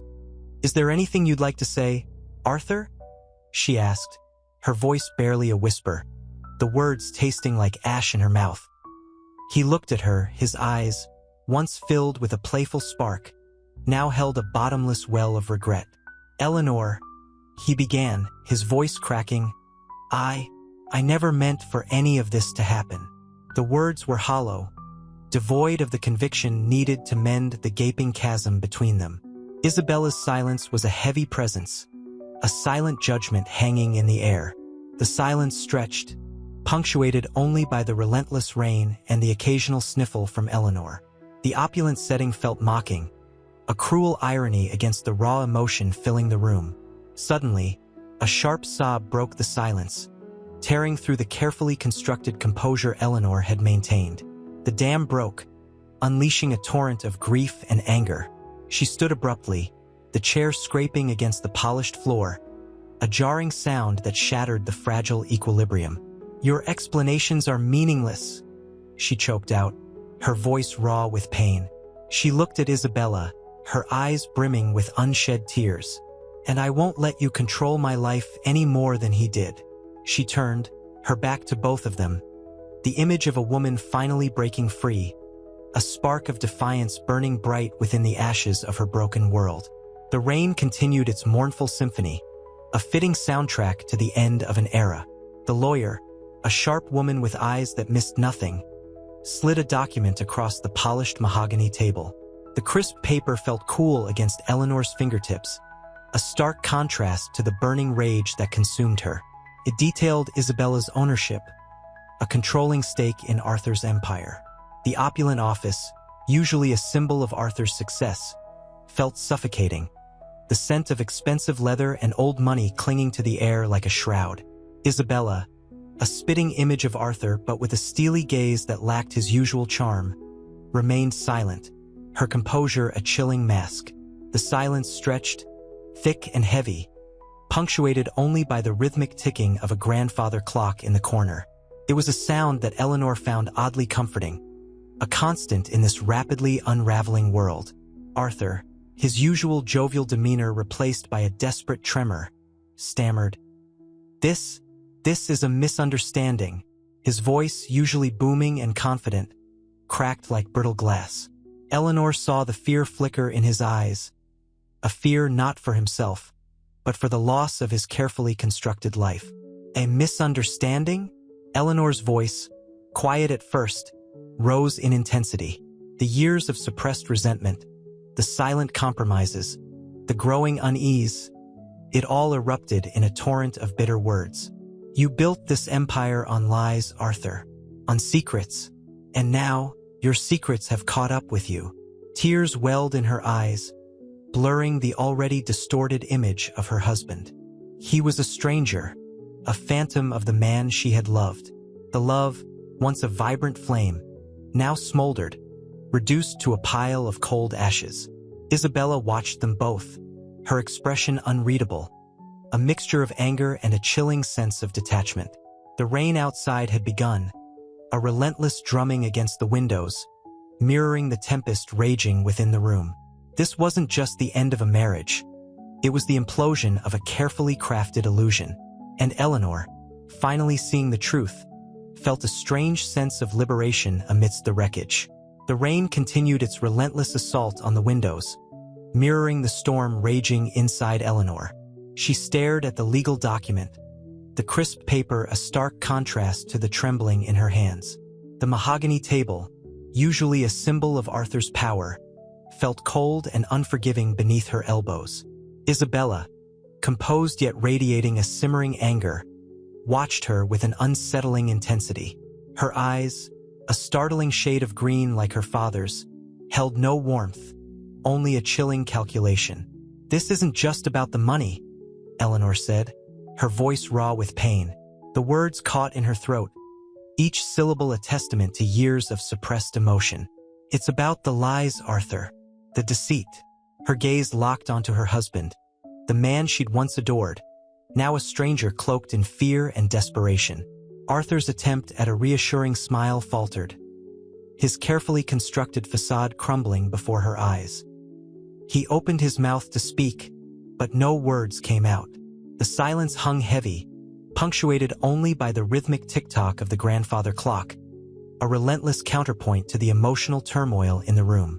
The scent of expensive leather and old money, once intoxicating, now reeked of hypocrisy. Isabella finally broke the silence, her voice low and controlled, a stark contrast to the tempest raging around her. "My mother deserved better," she said, her gaze unwavering. "And so do I." The words hung in the air, sharp and precise, each syllable laced with years of resentment and unspoken pain. Eleanor felt a flicker of empathy for this woman, a stranger who was also a victim of her husband's duplicity. She saw the struggle in Isabella's eyes, the conflict between righteous anger and a lingering hope for a connection with the father who had abandoned her. A bitter laugh escaped Eleanor's lips, a sound devoid of mirth. "Better than what?" she asked, her voice laced with a weariness that belied the fury burning within. "Better than a life built on lies and stolen moments?" The question hung in the air, unanswered, yet undeniably true. The rain outside intensified, the wind howling like a mournful cry. The opulent office, once a sanctuary of wealth and power, felt like a prison, trapping them all in the wreckage of a shattered life. Arthur, finally, spoke, but his words were lost in a torrent of tears and apologies. His carefully built empire was falling apart, brick by crumbling brick. The fight had just begun. The mahogany table, polished to a high sheen, reflected the flickering candlelight, casting dancing shadows on Eleanor's face. Her eyes, usually sparkling with mirth, were dull with exhaustion, the faint lines around them etching a map of her recent pain. Isabella, opposite her, sat rigidly, her tailored suit a stark contrast to the crumpled silk of Eleanor's robe. The air, thick with the scent of old money and unspoken accusations, crackled with tension. Arthur, hunched in a leather armchair, looked smaller than Eleanor remembered, his usual confident swagger replaced by a cowering fragility. He nervously picked at a loose thread on his expensive suit, his gaze darting between his wife and daughter, unable to meet either's eyes. "This isn't about the money, Arthur," Eleanor repeated, her voice a low tremor that barely carried across the vast room. The words, though seemingly simple, held the weight of years of betrayal. A single tear escaped, tracing a path down her cheek, leaving a glistening trail through the carefully applied makeup. Isabella, her gaze unwavering, spoke. "It's about the life you stole from my mother. The life you stole from me." Her voice, though controlled, held an icy edge, a chilling testament to years of suppressed resentment. The silence that followed was heavy, broken only by the rhythmic tick of the grandfather clock, its steady beat mocking the chaos within the room. Arthur finally looked up, his eyes filled with a mixture of fear and regret. I can explain," he stammered, his voice barely a whisper. The words, however, died in his throat, choked by the enormity of his lies. He knew any explanation would ring hollow, a pathetic attempt to salvage a life built on deceit. Eleanor rose, her movement slow and deliberate, each step a silent proclamation of her resolve. She walked to the window, the cold glass a welcome contrast to the heat rising from her anger. The rain outside hammered against the panes, mirroring the tempest within her. Turning back, she addressed Isabella directly, her voice stronger now, infused with a newfound clarity. "We'll decide what happens to the company together," she declared, her gaze locking with Isabella's. A silent alliance forged in the crucible of shared pain. The fight was far from over, but for the first time, Eleanor felt a sliver of hope, a sense of unexpected solidarity in the face of overwhelming loss. The rain lashed against the leaded windows of Arthur's opulent study, mirroring the storm raging within him. He stared at the mahogany desk, littered with legal documents, his life's work, reduced to meaningless paper. The scent of expensive leather and old books did little to soothe his frayed nerves. Eleanor's words echoed in his ears. "This isn't about the money, Arthur." He knew she was right, yet the loss of his empire felt like a physical wound. He reached for a crystal decanter, the cold glass a momentary comfort against the burning shame. The whiskey burned going down, a harsh counterpoint to the bitter taste of his betrayal.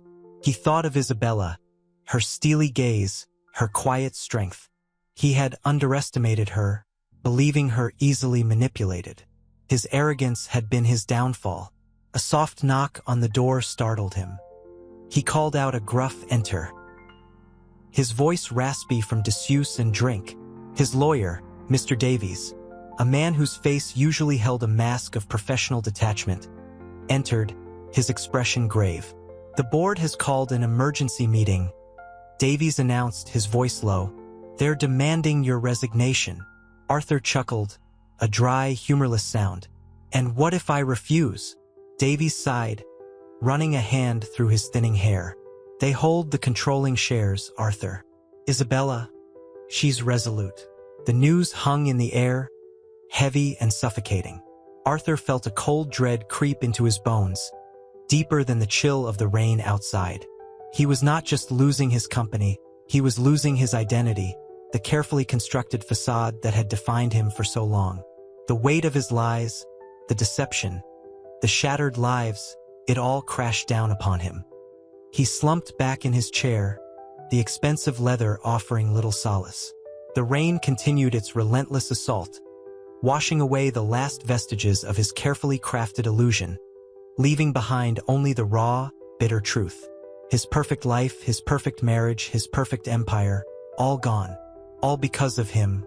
The courtroom air hung thick with tension, a palpable silence broken only by the rhythmic tick-tock of a grandfather clock in the hall. Eleanor sat rigidly, her emerald silk dress a stark contrast to the stark white of the walls. The scent of old wood and polished mahogany did little to calm the storm within her.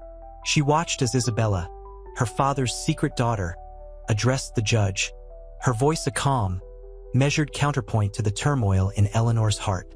Isabella's tailored pantsuit spoke volumes of her composure, a stark contrast to Arthur's crumpled suit, visible in a corner of the courtroom, a visual metaphor for his fractured life. Isabella's words were precise, each syllable carrying the weight of betrayal and justified anger. "My father's actions were not only unethical, but they were illegal," she stated, her gaze unwavering.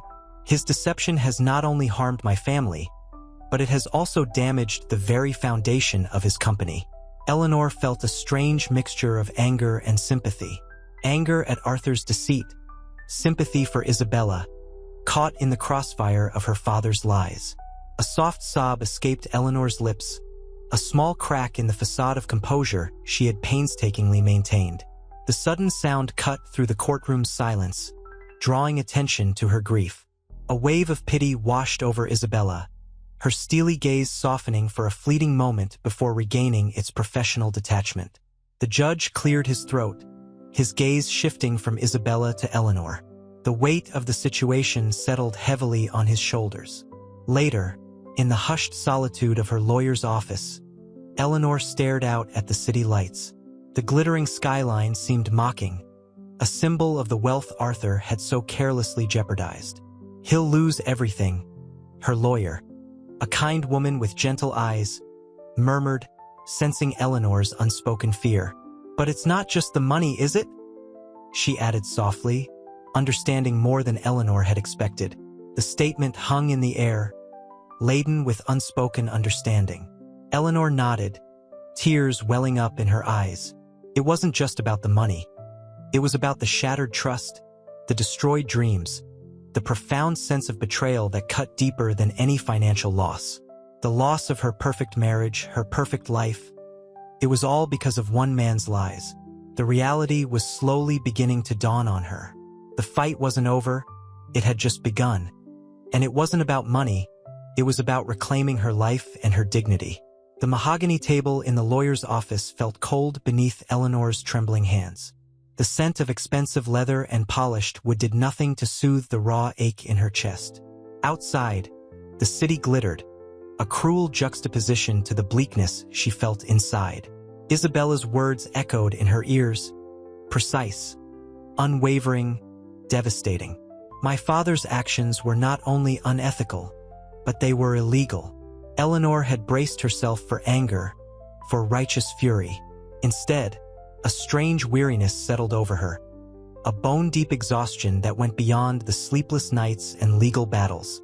The carefully constructed facade of her perfect life lay in ruins, and with it, a part of herself. "He'll lose everything," her lawyer, Ms. Davies, had said, her voice soft but firm. The statement hung in the air, heavy with unspoken truths. It wasn't just the money, Eleanor knew. It was the loss of trust, the erosion of a shared life built on a foundation of lies. A bitter laugh escaped her lips, a sound both brittle and unexpected. "Everything?" she repeated, the word tasting like ash in her mouth. "Except maybe his guilt." The thought, sharp and unexpected, brought a sudden surge of icy anger. His guilt wouldn't fill the void, wouldn't mend the broken pieces of her heart. Ms. Davies reached across the table, her hand covering Eleanor's. The warmth of her touch was a small comfort in the vast emptiness. "This isn't the end, Eleanor," she said, her voice gentle but strong. "It's a beginning, a chance to rebuild, to reclaim your life." Eleanor looked out at the city lights again, this time seeing not mocking opulence, but a glimmer of possibility. The fight wasn't over. It was a fight for her future, a fight for her dignity, a fight to reclaim the life Arthur's lies had stolen. The battle for the company was secondary. This was about Eleanor, about rebuilding from the wreckage of a shattered dream. The tears she'd held back finally came, a torrent of grief and anger, but mixed with a flicker of something else, a tenacious spark of resolve. The fight had begun. The courtroom hummed with a low, tense energy. Eleanor sat rigid, the polished mahogany of the judge's bench reflecting the harsh fluorescent lights. The air tasted metallic, a strange blend of fear and adrenaline. Isabella, poised and composed, sat beside her lawyer, a stark contrast to Eleanor's inner turmoil. The lawyer's words, clipped and precise, dissected Arthur's fraudulent activities, each sentence a hammer blow to the carefully constructed image of a perfect life. A wave of nausea washed over Eleanor. The details, forged documents, hidden accounts, blatant disregard for the law, were a brutal betrayal, not just of her, but of the trust she'd foolishly placed in him. She closed her eyes, the scent of her lavender perfume, usually a comfort, now felt suffocating, a bitter reminder of the intimacy shared with a man who'd lived a double life. Isabella's gaze, sharp and unwavering, met Eleanor's. There was a flicker of something in those dark eyes. Not hatred, but a shared understanding of betrayal, a silent acknowledgement of the wreckage left behind. In that moment, a fragile connection formed between them, a bond forged in the crucible of Arthur's deceit. "Ms. Vance?" The judge's voice cut through the silence. "Do you have any further comments?" Eleanor's voice, when it finally came, was barely a whisper. I just want it to be over," she managed, her words raw with exhaustion and grief. The tears, held back for so long, threatened to spill, but she refused to let them fall. She wouldn't give Arthur the satisfaction of seeing her break. The judge nodded, his expression unreadable. The gavel fell, a sharp, decisive sound that echoed the shattering of Eleanor's world. Outside the courtroom, the city roared, indifferent to her pain. But this time, the noise didn't feel mocking. Felt like a challenge, a call to action. Isabella's hand briefly touched hers. A silent promise. The fight was far from over, but Eleanor, for the first time in a long time, felt a surge of quiet, determined strength. The beginning of rebuilding. The beginning of her own fight. The mahogany of Arthur's once magnificent office now felt cold and oppressive. Dust motes danced in the weak sunlight filtering through the grimy windows, highlighting the emptiness. Arthur sat slumped in his leather chair, the expensive leather a cruel mockery of his current state. The phone lay silent, a stark contrast to the incessant ringing that had once been the soundtrack of his life. He ran a trembling hand through his thinning hair, the gesture betraying the years of stress etched onto his face. The scent of stale coffee and despair hung heavy in the air. A sharp knock echoed through the silence. His assistant, usually so efficient, hesitant now, entered. Her face was etched with pity. "Mr. Vance, there's another call from the bank. They're threatening foreclosure." Arthur didn't respond, the weight of his failures too heavy to bear. The news felt like a physical blow, another brick in the wall he had built around his crumbling empire. He felt a familiar sting of guilt, a bitter taste in his mouth. Each failed business deal, each lie told, a sharp stab of regret.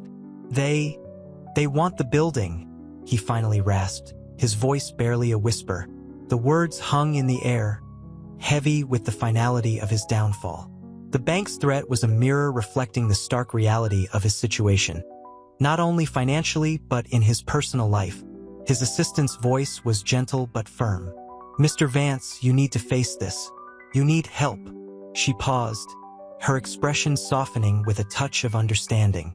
"Perhaps speaking to someone, a therapist?" The suggestion felt like a personal insult, a confirmation of his utter collapse. Arthur shook his head, the movement jerky and uncontrolled. "I don't need a therapist. I need a miracle." He looked around the once opulent office, now stripped bare of its former glory, a testament to his colossal failure, a painful reminder of the life he had destroyed. The silence that followed was deafening, broken only by the faint ticking of a clock, each tick a relentless reminder of time slipping away, carrying with it any hope of redemption. The emotional chasm yawned before him, deep and seemingly bottomless, swallowing any remaining vestige of his former arrogance. He was alone, truly alone, amidst the ruins of his own making. The courtroom buzzed, a hive of whispered anxieties. Eleanor sat rigid, the polished mahogany of the table a cold comfort against the tremor in her hands. The air hung thick with the scent of expensive perfume and simmering resentment. Isabella, across from her, was a picture of controlled fury, her sharp gaze unwavering. Arthur, slumped in the corner, looked smaller than Eleanor remembered, his tailored suit ill-fitting, accentuating his gauntness. "This isn't about money, Mrs. Vance," Isabella said, her voice low but laced with steel. "It's about accountability." The words hung in the air, sharp and precise, like shards of glass. Eleanor's throat tightened. She wanted to scream, to lash out, to unleash the years of suppressed rage. But instead, she met Isabella's gaze, her own eyes filled with a weary sadness. "I understand," Eleanor whispered, her voice barely audible above the murmur of the courtroom. But it's about more than just accountability. It's about rebuilding. Her voice cracked, the emotion threatening to overwhelm her. She cleared her throat, trying to regain control. It's about the future. Arthur stirred, a low groan escaping his lips. His eyes, shadowed and haunted, flickered towards Eleanor. A flicker of something akin to regret?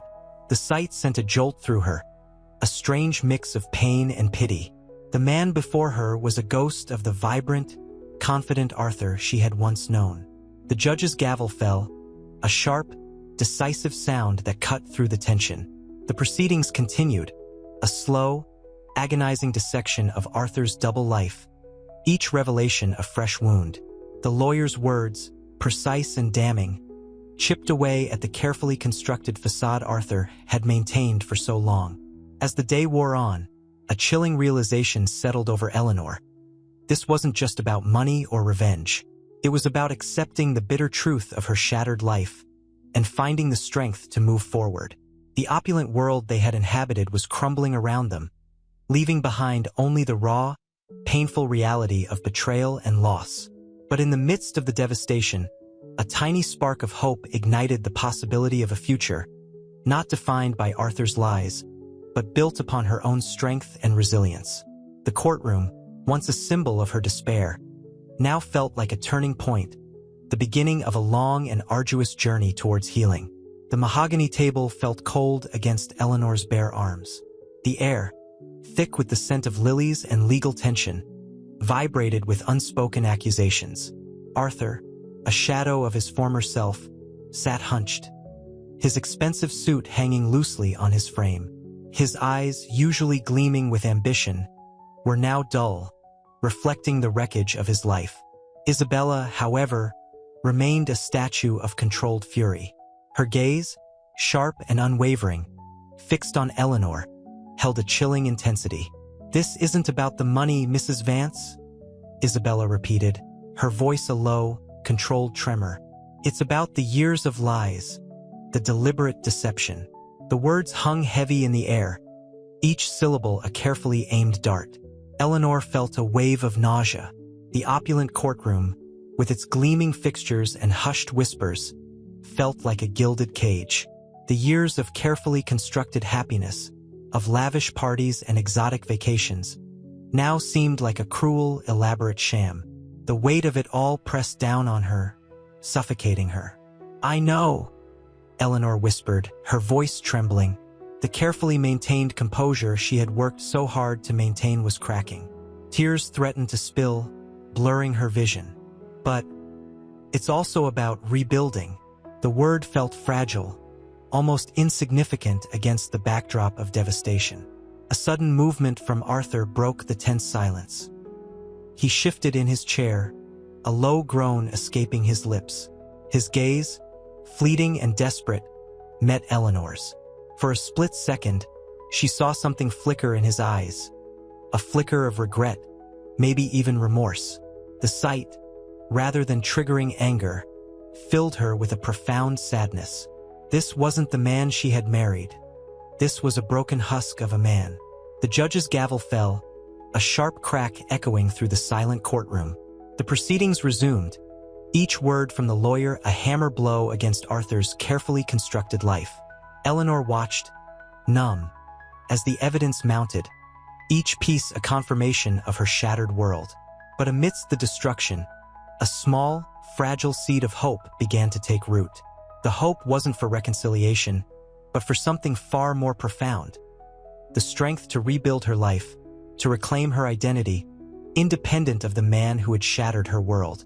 The journey ahead would be long and arduous, filled with pain and uncertainty, but Eleanor felt a new strength stirring within her, a strength born out of the ashes of her broken marriage. The courtroom, once a symbol of her despair, now felt like a battlefield where she had found a quiet strength and the resolve to fight for her future. The opulent penthouse, once a symbol of Arthur's success, now felt like a mausoleum. Dust motes danced in the weak sunlight filtering through the floor-to-ceiling windows, illuminating the emptiness.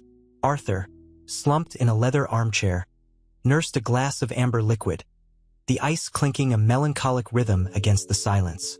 The once vibrant cityscape outside seemed to mock his downfall. A knock echoed, sharp and insistent, shattering the stillness.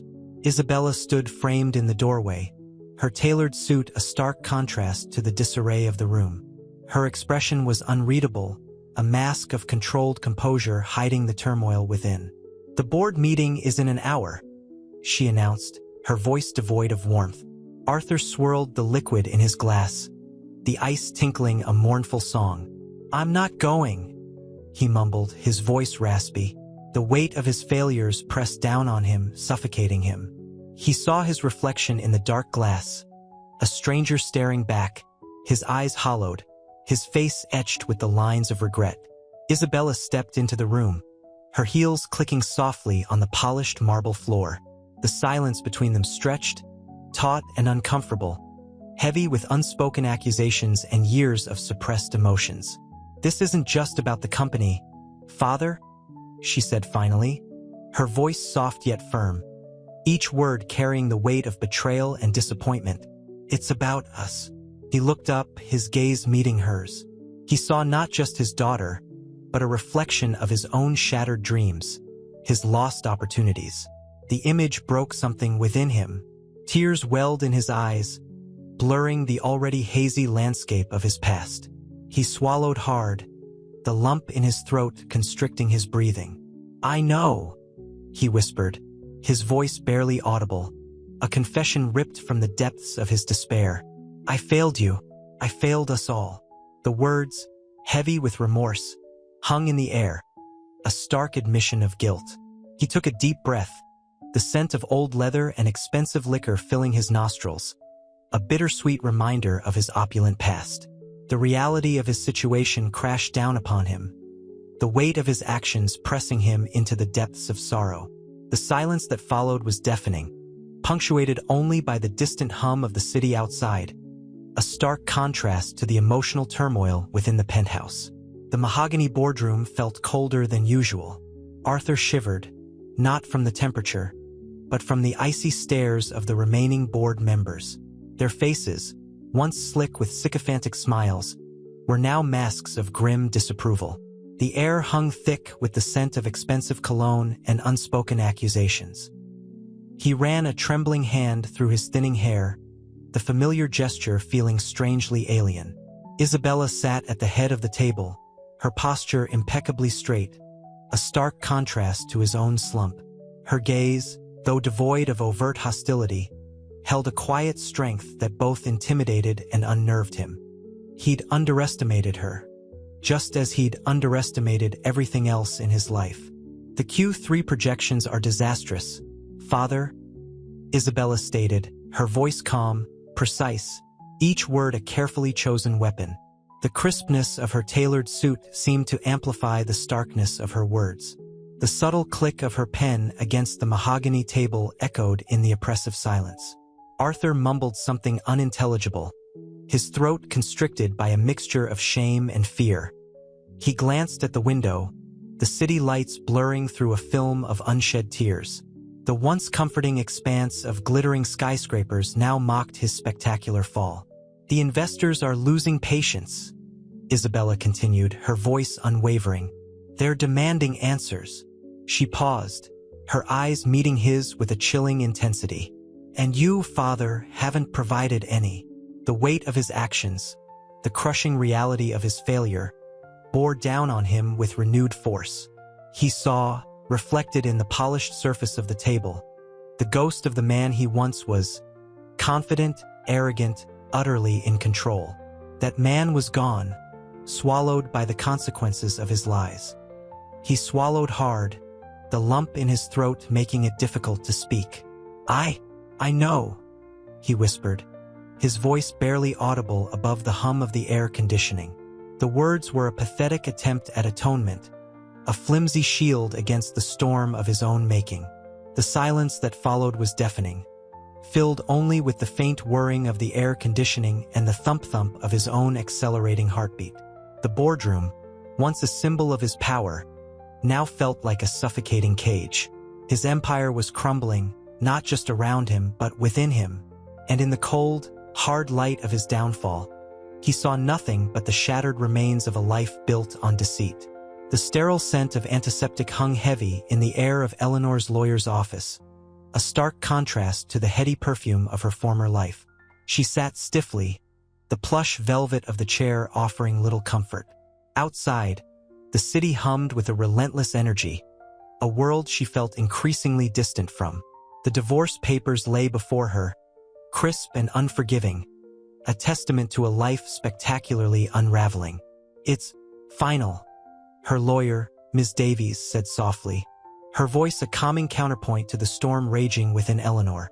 The words hung in the air, heavy with the weight of unspoken grief and a simmering anger that refused to be extinguished. Eleanor nodded, a single, almost imperceptible movement, her eyes fixed on the documents. The carefully crafted composure she'd maintained throughout the grueling proceedings finally cracked. A single tear traced a path down her cheek, leaving a glistening trail through the perfectly applied makeup. She wasn't just losing a husband. She was losing a life, a world built on a foundation of lies. The opulence, the security, the carefully cultivated image of marital bliss. It was all ashes now, scattered by the winds of Arthur's deceit. Yet, a strange sense of liberation stirred within her, a quiet defiance. This wasn't the end. It was a beginning. "There's the matter of the company shares," Ms. Davies continued, her voice carefully neutral. "Isabella is prepared to offer a settlement." The mention of Isabella's name sent a jolt through Eleanor. The woman who had shattered her world, the daughter Arthur had kept hidden. A complex cocktail of resentment and curiosity swirled within her. Isabella, the architect of her ruin, was also unexpectedly offering a lifeline. "What kind of settlement?" Eleanor asked, her voice low, steady despite the tremor in her hands. She reached for a glass of water, the cool liquid a small comfort against the burning dryness in her throat. The icy clink of glass against glass was a stark counterpoint to the emotional turmoil within her.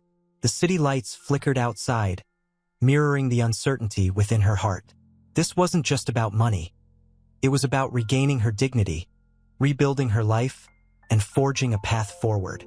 The future was unclear, yet a spark of resilience ignited within her. The fight wasn't over. It was just beginning. The mahogany table in Isabella's minimalist office felt cold beneath Eleanor's fingertips. Sunlight sliced through the panoramic windows, illuminating dust motes dancing in the otherwise pristine air, a stark contrast to the opulent, cluttered rooms of Arthur's mansion. Isabella, impeccably dressed in a tailored pantsuit, regarded Eleanor with an unsettling calm. The silence stretched, thick with unspoken accusations and simmering resentment. "Ms. Vance," Isabella finally said, her voice precise, devoid of warmth. "I understand you're still considering my offer." Eleanor met her gaze, her own eyes betraying none of the turmoil within. "It's generous," she conceded, the word tasting like ash in her mouth. The settlement was more than generous. It was a lifeline, a way to reclaim her independence. But accepting it felt like a betrayal of everything she'd believed in, everything she'd lost. Isabella leaned forward, her expression softening fractionally. "My father, he made terrible choices. I didn't know." A flicker of something, guilt, regret, crossed her features before vanishing. "But I intend to make things right, for the company and for you." Eleanor felt a prickle of anger. Right? How could she make things right? How could a financial settlement erase the years of deception, the public humiliation, the shattering of a life meticulously built? The bitterness tasted strong on her tongue. "You can't," Eleanor replied, her voice low, steady, but laced with icy precision. "No amount of money can undo what's been done." A silence descended, broken only by the low hum of the city outside. The weight of it pressed down on them, heavy and suffocating. The scent of expensive coffee hung in the air, a futile attempt to mask the undercurrent of raw emotion. Isabella's shoulders slumped slightly, the composed facade cracking. The settlement wasn't just about money. It was an attempt to bridge the chasm that separated them. But could it? Or was the damage irreparable? Eleanor's heart ached with a weariness that transcended physical pain. This was more than a business negotiation. This was a battle for her very soul. The courtroom air hung thick with the scent of old wood and simmering resentment. Arthur, gaunt and pale, sat hunched over, his expensive suit doing little to mask his despair. Eleanor, across the aisle, felt a strange detachment, a chilling calm that surprised even her. The lawyer's voice, a droning monotone, detailed the finalization of the divorce. Each word chipped away at what remained of Arthur's empire, each syllable a hammer blow to his pride. Isabella, however, sat rigidly straight, her expression unreadable. The power she now wielded was visible in her posture, a subtle shift in her shoulders that spoke volumes. Her eyes, usually sharp and intelligent, held a flicker of something akin to pity, directed not at her father, but at the woman whose life he had so callously destroyed. The settlement, the lawyer stated, his voice echoing in the cavernous room, will be dispersed according to the previously agreed-upon terms. Eleanor felt no elation, only a hollow ache. The money, a vast sum, felt like tainted gold, a cruel mockery of the life she'd lost. The courtroom, once a symbol of hope for a fair resolution, now felt like a tomb. The heavy oak of the judge's bench, the hushed whispers from the gallery, even the ticking clock on the wall, all seemed to mock Arthur's fallen status. The judge's gavel fell, a sharp, decisive sound that shattered the fragile silence. The legal battle was over, but the emotional war raged on. As Eleanor walked out of the courtroom, the sunlight felt harsh, unforgiving on her face. The world, once so vibrant and full of promise, now seemed drained of color, a monochrome reflection of her broken heart. The crisp autumn air, usually invigorating, felt cold, a stark contrast to the warmth she had lost. She clutched her purse tightly, the leather feeling strangely comforting against her trembling fingers. Ahead lay the uncertain path of rebuilding her life, a journey she would undertake alone, but strengthened by an unexpected resolve. The bitterness remained, a constant reminder of Arthur's betrayal, but beneath the anger, a tiny spark of hope flickered, a promise of a future unburdened by lies and deceit. The mahogany of Arthur's once prized boardroom felt cold under Eleanor's hand. Dust motes danced in the weak afternoon sun, slanting through the tall windows, illuminating the emptiness. The opulent paintings, once symbols of success, now seemed to mock his failure. A silence, thick and suffocating, hung in the air, broken only by the rhythmic tick-tock of a grandfather clock in the hall. She traced the grain of the wood, the smooth surface a stark contrast to the rough edges of her grief. "He's unraveling," Isabella said, her voice low, her words carrying the weight of unspoken burdens. She stood by the window, the city sprawling beneath them, a concrete jungle mirroring the chaos in Arthur's life. Her gaze, usually sharp and assessing, was clouded with a weariness that mirrored Eleanor's own. Eleanor nodded, unable to articulate the despair that clawed at her throat. She'd seen the frantic calls, the desperate pleas to investors, the hollow pronouncements of recovery that crumbled like sandcastles before the tide. She'd witnessed the man she'd loved reduced to a shadow of his former self, a shell consumed by his own deceit. I offered him help," Isabella continued, her voice barely a whisper, a chance to salvage something, to atone. The unspoken words hung between them, heavy with the weight of unspoken expectations and the bitter taste of betrayal. "And," Eleanor prompted, her voice strained. Isabella sighed, turning away from the window. "He refused. He said it was too late, that everything was lost. He's given up." The tremor in her voice betrayed a depth of emotion Eleanor hadn't expected. A flicker of something akin to pity, to sadness, surprised her. She'd expected anger, righteous fury, not this. Eleanor felt a surprising wave of empathy wash over her. Not for Arthur, not yet, but for Isabella, this unexpected daughter, burdened by the weight of a father's mistakes and the complicated legacy of his lies. Their shared pain, born from the same source, forged an unexpected connection between them. Perhaps, Eleanor began slowly, her voice soft. It's not too late for him to find something else, something worthwhile. It was a tentative offer, a bridge across the chasm of their shared grief, a glimmer of hope, faint as a distant star, in the darkening sky. The air hung heavy with the unspoken question. Would he accept it?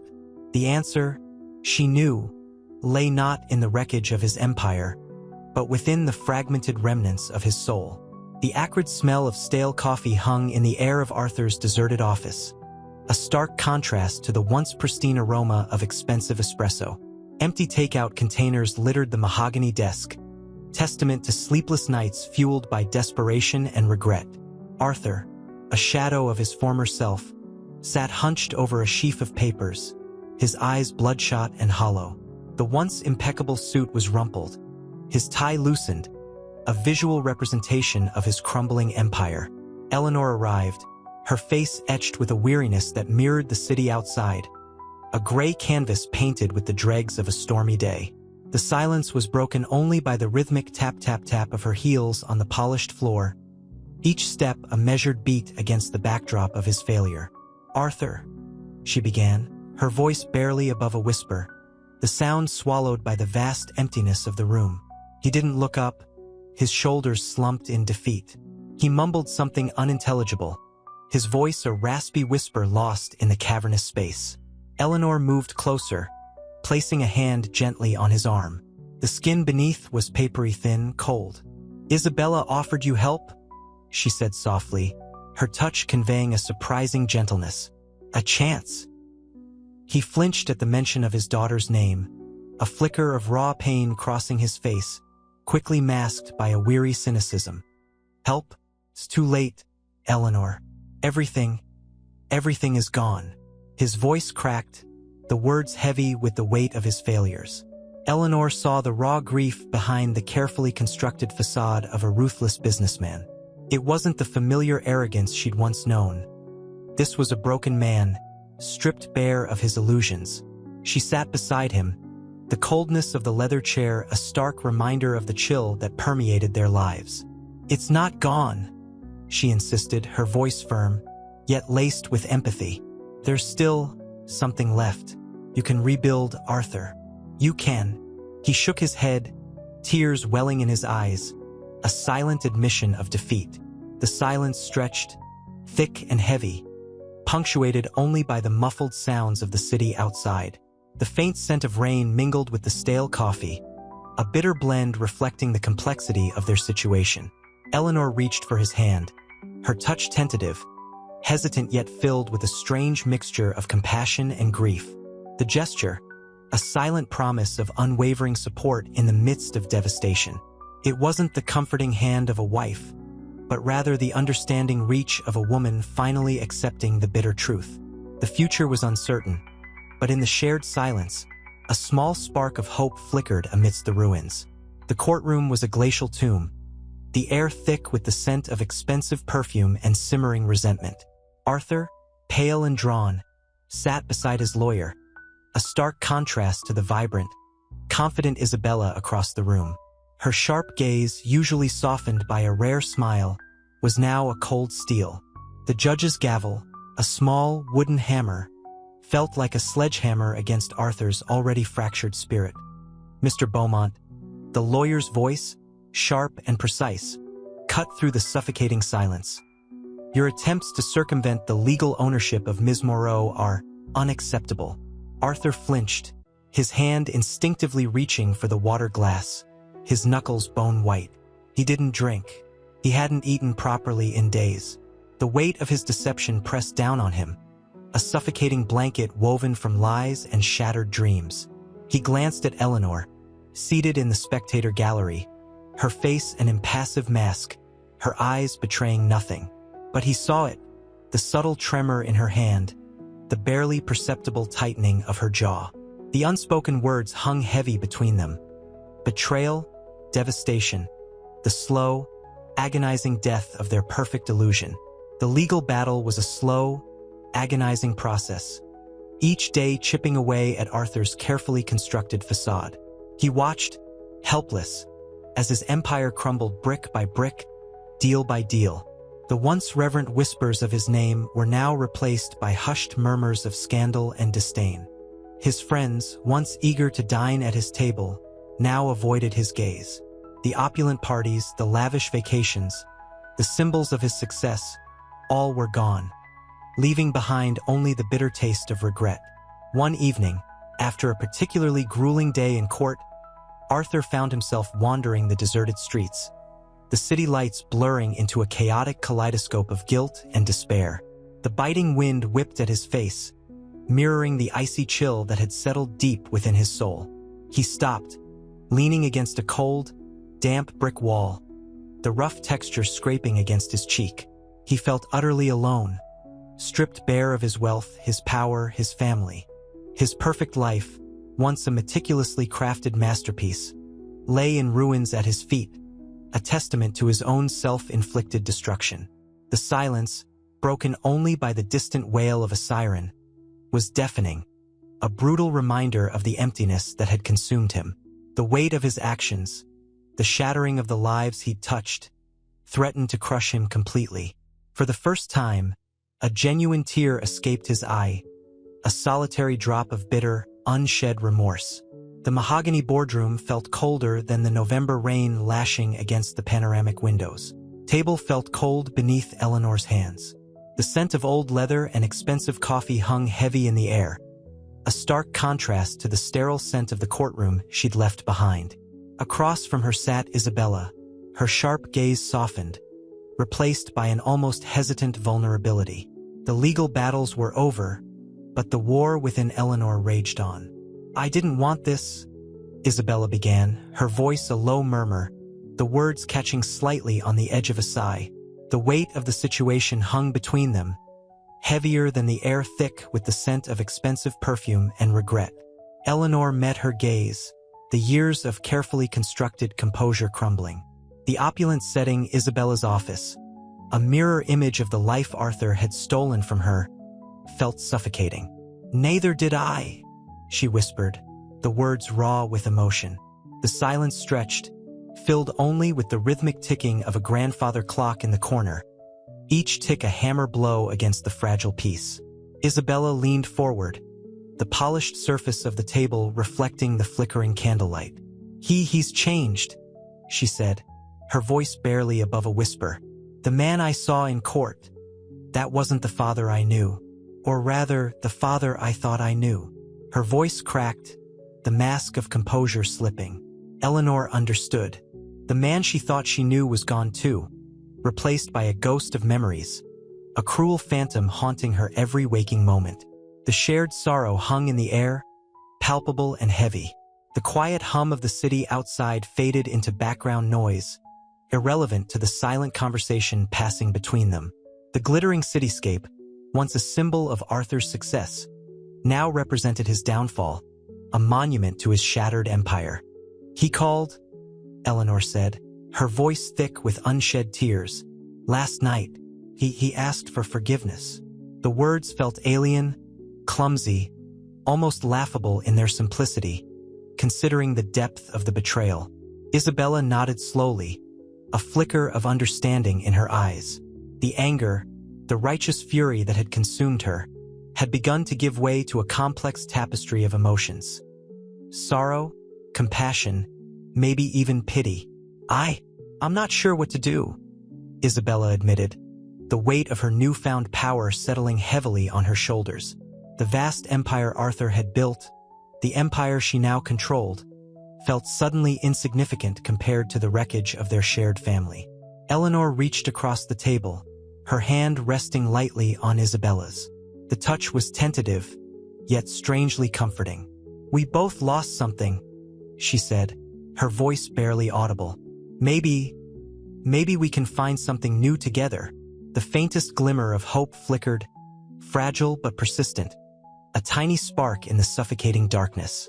The future remained uncertain, but in that shared moment of vulnerability, a fragile bond began to form, a bridge built on the ruins of a broken dream. The sterile scent of antiseptic clung to Arthur like a second skin. He sat hunched in the hospital waiting room, the polished chrome and leather a cruel mockery of the opulent life he'd lost. Each tick of the clock amplified the silence, a relentless countdown to an uncertain future. He hadn't slept properly in weeks, his eyes bloodshot, his face gaunt. The weight of his actions pressed down on him, a physical burden he couldn't shake. A nurse emerged, her face grim. "Mr. Sterling?" she asked, her voice soft yet firm. Arthur nodded, his throat too tight to speak. The news hit him like a physical blow. Eleanor had suffered a relapse. The stress of the divorce, the public humiliation, the disintegration of everything he held dear, it had taken its toll. He rushed to her bedside, the sterile white sheets stark against her pale skin. Her breathing was shallow, her eyes closed. He took her hand, its coolness sending a shiver through him. The woman he'd loved, the woman he'd betrayed, lay before him, fragile and vulnerable. A wave of guilt, so intense it was almost physical, washed over him. This wasn't the elegant, composed Eleanor he remembered. This was a woman broken by his actions. He leaned in, whispering words of apology, of regret, words he'd rehearsed countless times in the desolate hours of the night. He spoke of his love, of his deep and unending remorse.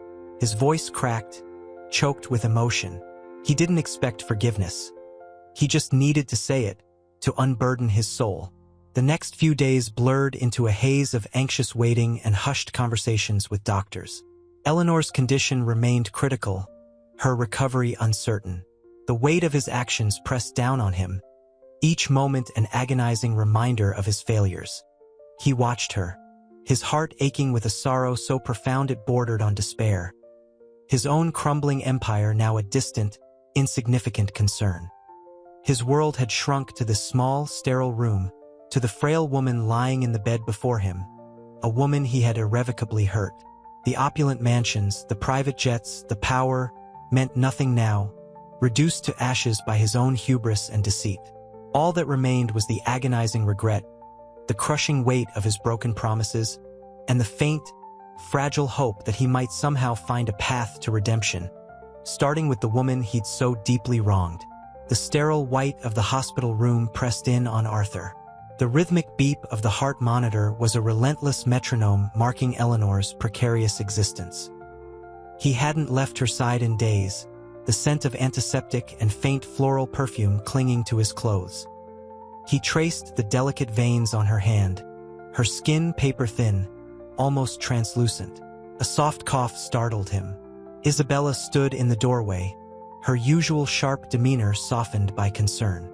The harsh lines of her power suit seemed muted, swallowed by the somber atmosphere. "How is she?" Isabella's voice was barely a whisper, echoing the hushed anxiety in the room. Arthur looked up, his eyes red-rimmed and weary. "Critical. The doctors, they're not optimistic." His voice cracked, the words catching in his throat. Isabella approached cautiously, her gaze lingering on Eleanor's still form. A flicker of something akin to pity crossed her features, a stark contrast to the steely resolve he'd come to expect. The animosity that had defined their interactions seemed to dissolve in the face of shared tragedy. I didn't realize," Isabella said softly, her voice thick with emotion. I'm sorry, Arthur." The apology hung in the air, unexpected, almost jarring in its sincerity. It was the first genuine expression of empathy he'd received since the scandal erupted. He looked at her, truly looked at her, beyond the legal battles, beyond the stolen inheritance, and saw a woman burdened by her father's actions, just as he was. He nodded, unable to speak, the weight of his guilt too heavy for words. The silence stretched, filled only with the rhythmic beep of the machine, the soft hum of the hospital, and the unspoken grief that bound them together. He finally managed a ragged breath. "I've lost everything, Isabella. Everything." Isabella stepped closer, her gaze lingering on Eleanor's face. A moment of shared understanding passed between them, bridging the chasm of their fractured relationship. For the first time, Arthur saw a glimmer of something beyond anger and resentment in his daughter's eyes, a hint of compassion, perhaps even forgiveness. The future remained uncertain, shrouded in the sterile white of the hospital room. But in that shared silence, a fragile seed of hope began to take root. The crumbling empire was far from his mind. All that mattered was this woman, and the possibility of redemption, however faint. The sterile scent of the hospital clung to Arthur like a shroud. He sat by Eleanor's bedside, the rhythmic beep of the heart monitor a relentless counterpoint to the silence. Days blurred into a sleepless haze of anxiety and regret. He hadn't left her side, his fingers tracing the fragile lines of her hand, a silent plea for a miracle. The once vibrant woman was reduced to a shadow, her skin pale and translucent, her breathing shallow. A soft sob broke the stillness. Isabella stood in the doorway, her sharp suit softened by the subdued lighting. The usual steely glint in her eyes was replaced with a raw vulnerability. "How is she?" she whispered, her voice thick with unspoken emotion. Arthur looked up, his eyes red-rimmed and haunted. "Critical?" he rasped, the words catching in his throat. "The doctors, they're not optimistic." The weight of his actions, the crushing weight of his lies, pressed down on him with unbearable force. He felt the cold grip of despair tightening around his heart. Isabella moved closer, her gaze fixed on Eleanor's still form. The anger that had fueled her actions for so long seemed to dissipate, replaced by a profound sadness. A single tear traced a path down her cheek, a stark contrast to the controlled facade she usually presented. I didn't understand," she murmured, her voice barely audible above the hum of the machines. "I was so angry, so blinded by revenge." A deep breath escaped her lips. "I'm sorry, Arthur." The apology hung in the air, a fragile bridge spanning the chasm of their fractured relationship. The silence that followed was heavy, laden with unspoken grief and remorse. Arthur saw a flicker of compassion in Isabella's eyes, a glimmer of understanding that transcended the bitter feud. He saw a woman confronting the consequences of his actions, as he was. He saw, finally, the human being behind the formidable businesswoman. "I've lost everything, Isabella," he whispered, his voice broken. "Everything." The words were a confession, a lament, a plea for understanding. The crumbling empire was meaningless now. All that remained was the fragile hope of redemption, the possibility of forgiveness. The rhythmic beep of the heart monitor continued, a relentless reminder of the precariousness of life, the fragility of hope, and the enduring power of remorse. The sterile hospital air hung heavy with the scent of antiseptic and unspoken grief. Sunlight, pale and weak, filtered through the window, illuminating motes of dust dancing in the still air. Arthur, haggard and worn, sat hunched beside Eleanor's bed, his gaze fixed on her still form. The rhythmic beep of the heart monitor was a relentless drumbeat, each pulse a fragile reminder of her precarious state. He hadn't slept properly in days, the lines etched around his eyes deepening with each passing hour. Isabella stood silently by the window, her sharp silhouette framed against the fading light. The tailored power suit she usually wore felt alien now, a symbol of a life that had lost its meaning. Her usual composure was gone, replaced by a raw vulnerability that was almost painful to witness.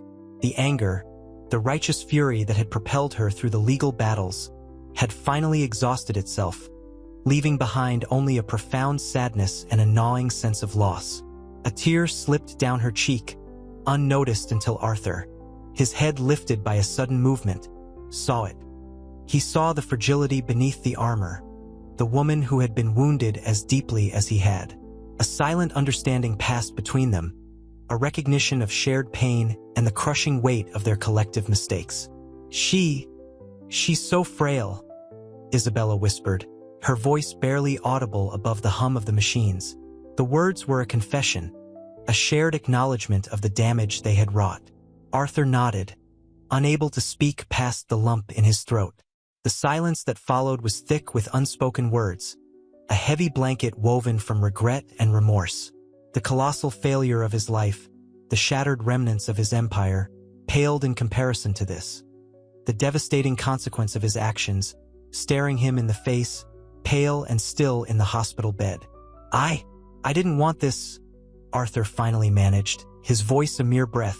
He reached out, his trembling hand covering Eleanor's, his touch so light it barely registered. The gesture held the weight of a lifetime of unspoken remorse. Isabella moved closer, the coldness that had so defined their previous interactions absent now. The bitter feud that had consumed them seemed insignificant compared to the reality of their situation. The sterile room seemed to shrink, the weight of shared tragedy pressing down upon them. The rhythmic beep of the monitor became an insistent ticking clock, emphasizing the relentless march of time and the uncertainty of the future. In the silence, hope clung precariously, a fragile bloom in the desolate landscape of their broken lives. The sterile scent of the hospital hung heavy, a stark contrast to the opulent fragrances Arthur once associated with success. He watched Eleanor, her breathing shallow, a fragile thread connecting her to life. The rhythmic beep of the heart monitor was a relentless metronome marking the passage of time, each tick a hammer blow against his already shattered spirit. Isabella stood near the window, the city lights blurring into a hazy, indifferent glow. Her power suit, once a symbol of triumph, now felt like a suffocating weight. It's my fault," Arthur whispered, his voice raspy, the words catching in his throat. He hadn't meant to inflict this pain. The lies, the double life, the calculated deception. They had all spiraled out of control, leaving a trail of devastation in their wake. Isabella turned, her eyes red-rimmed, the usual sharp intelligence dulled by grief. "No," she said, her voice barely a breath. "It's not just yours. We all bear the responsibility." She looked at Eleanor, her expression a mixture of sorrow and a flicker of something akin to forgiveness, a new and unfamiliar emotion in this landscape of pain. The silence stretched, broken only by the rhythmic beep, a stark soundtrack to their shared despair. The cold air of the hospital seemed to intensify the weight of their collective guilt. The city outside, a symbol of Arthur's once vast empire, felt a million miles away. Arthur reached out, his trembling hand covering Eleanor's. The gesture was hesitant, filled with a lifetime of unspoken remorse. He wanted to undo it all, to rewind the clock, but he knew it was impossible. His kingdom was gone, his reputation ruined, his family's fractured. The only thing that remained was the raw, agonizing weight of his actions. Isabella moved closer, the chasm between them beginning to close. The cold, legal battles that had defined their conflict felt insignificant now, dwarfed by the fragility of Eleanor's life hanging in the balance. A shared tragedy, however born, had created a fragile bridge between them. The air crackled with unspoken words, a silent acknowledgement of their shared pain, a nascent understanding that perhaps, just perhaps, forgiveness was possible. But the road to redemption was long and arduous, paved with the stones of regret and the uncertain hope of healing. The sterile scent of antiseptic clung to the air, a stark contrast to the heady perfumes that once filled Arthur's opulent world. Eleanor's labored breaths were the only sound in the hushed room, each inhale a fragile battle against the encroaching darkness. Isabella sat rigidly by the window, the city lights a shimmering, indifferent backdrop to her grief. Her power suit, once a symbol of her triumph, felt like a lead weight. Arthur, his face etched with a remorse that went beyond regret, watched them both. His kingdom was gone, his reputation in ruins, his family's fractured. The weight of his actions pressed down on him with the force of a collapsing skyscraper. He cleared his throat, the sound raspy and weak. "Isabella," he began, his voice barely a whisper. Isabella didn't look at him. Her eyes remained fixed on the blurry cityscape, reflecting the turmoil within. The cold, hard reality of her father's betrayal still stung, even as the immensity of Eleanor's potential loss began to override the personal pain. Eleanor stirred slightly, her hand twitching. The rhythmic beep of the heart monitor continued, its relentless pulse a counterpoint to the heavy silence. Arthur reached out a trembling hand, his touch hesitant, as if afraid to disturb the delicate balance. He covered Eleanor's, his fingers intertwining with hers. It was a silent plea, a desperate attempt to reach across the gulf of destruction he'd created. A single tear traced a path down Isabella's cheek, a silent acknowledgement of the shared tragedy that had unexpectedly forged a fragile connection between them. The legal battles, the bitter accusations, they felt insignificant now, dwarfed by the looming shadow of mortality. "I understand," Isabella finally said, her voice husky with emotion. "We all made mistakes. But—" She paused, her gaze shifting from the window to Eleanor's pale face. "There's still time." A subtle shift, a crack in the hardened shell of grief, a tiny seed of forgiveness beginning to sprout. The air, thick with unspoken words and unspoken forgiveness, seemed to lighten slightly. The road to redemption was long, but a first tentative step had been taken. The sterile hospital room felt colder than the November night outside. The rhythmic beep of the heart monitor was a relentless metronome marking time, each pulse a fragile victory against the encroaching silence. Eleanor's hand, pale and thin, lay limp in Arthur's. His touch, once possessive, now felt tentative, almost apologetic. The scent of antiseptic warred with the faint, lingering perfume Eleanor always wore, a ghost of their opulent past. Isabella watched them, her sharp gaze softening slightly.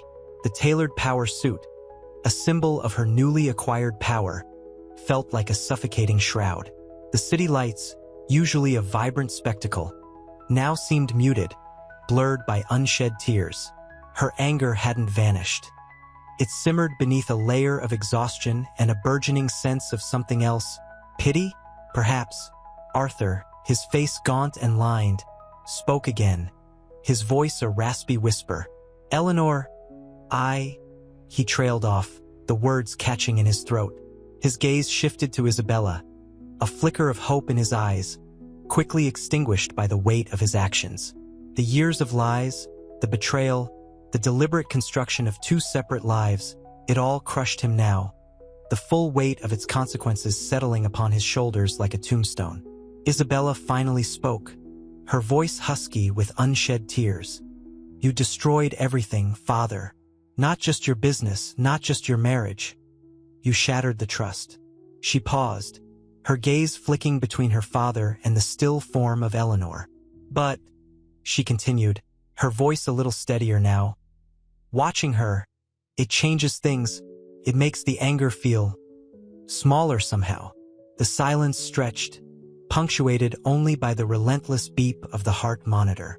Eleanor stirred, a faint tremor running through her body. Her eyes fluttered open, focusing slowly on Arthur's face. A flicker of recognition crossed her features, then a flicker of something else. Not forgiveness yet, not quite, but something akin to understanding. The battle for her life, it seemed, had unexpectedly shifted the scales in another, more profound battle, the battle for her heart. The lines on her face, etched deep by pain, held a hint of compassion.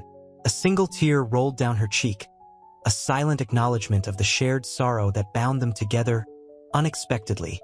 In this sterile, unforgiving room, the weight of their collective past felt immense, yet a glimmer of hope began to pierce through the darkness, fragile yet undeniable. The courtroom was stifling, a heavy blanket of expectation woven from hushed whispers and the scent of expensive perfume clashing with Arthur's own stale fear. He watched Eleanor, her composure a fragile mask barely concealing the tremor in her hand as she clutched a tissue. Isabella, seated beside her, radiated a controlled power, her gaze unwavering. The judge's gavel, a metallic clang in the suffocating silence, marked the start of the final hearing. Arthur shifted uncomfortably in his chair, the polished wood cold against his skin. He'd lost everything: his empire, his wife, the respect he once craved. He opened his mouth to speak, to plead, but only a ragged breath escaped. The lawyer's words, precise and damning, echoed in the cavernous space, each syllable a nail hammered into the coffin of his past. Isabella watched her father, a mixture of pity and disdain in her eyes. His carefully constructed facade had crumbled, revealing a man broken not just by loss, but by the weight of his own deception. The anger she'd felt, a righteous fire, was now dimmed by a weary understanding. She saw her reflection in her father's shattered gaze, a reflection of the fractured family they had become. Eleanor met Isabella's gaze, a flicker of something akin to empathy passing between them.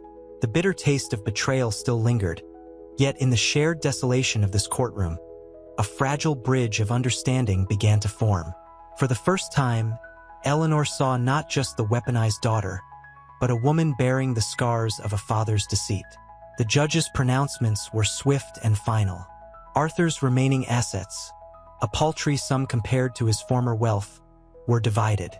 The company, now firmly under Isabella's control, would chart a new course. The divorce was finalized. The silence that followed felt heavier than the judge's gavel. It was a silence filled with the echoes of shattered dreams, the ghosts of a life that once seemed perfect, now reduced to ashes. But within that silence, a seed of something new, something fragile, yet perhaps stronger, began to take root. The air, though still thick with the weight of loss, held a hint of the possibility of healing. The sterile scent of antiseptic clung to the air in the hospital waiting room. Arthur sat hunched, his expensive suit rumpled, a stark contrast to the polished sterility of the surroundings. His face, usually meticulously groomed, was gaunt, shadowed by sleepless nights. He hadn't eaten in days, the food offered by well-meaning friends tasting like ash in his mouth. He stared at his hands, gnarled and trembling. The expensive cufflinks, a memento from a life that had crumbled, feeling heavy and cold. A nurse appeared, her expression sympathetic but firm. "Mr. Davies, Ms. Eleanor Davies is asking for you." He flinched. He hadn't seen Eleanor since the divorce was finalized, the finality of it a crushing weight on his chest. He rose slowly, his joints protesting with a groan. Eleanor sat alone, the pale light of the waiting room illuminating the fragile beauty that still lingered beneath the weariness etched onto her face. She hadn't changed much, except for the subtle softening around her eyes, a quiet sadness that mirrored his own. He approached hesitantly. "Eleanor," the word caught in his throat. She didn't look at him. "My mother, she's gone." Her voice was barely a whisper, but the raw grief resonated in the silence. Arthur felt a pang of guilt so sharp it stole his breath. He'd been selfish, consumed by his own ruin, oblivious to the pain he'd inflicted on those he claimed to love. I'm so sorry," he choked out, the words inadequate, pathetic in the face of her loss. She finally looked at him, her eyes filled with a mixture of grief and a weary understanding, a profound sadness that transcended anger. It's over, Arthur," she said softly. "The fighting, the lawyers, everything."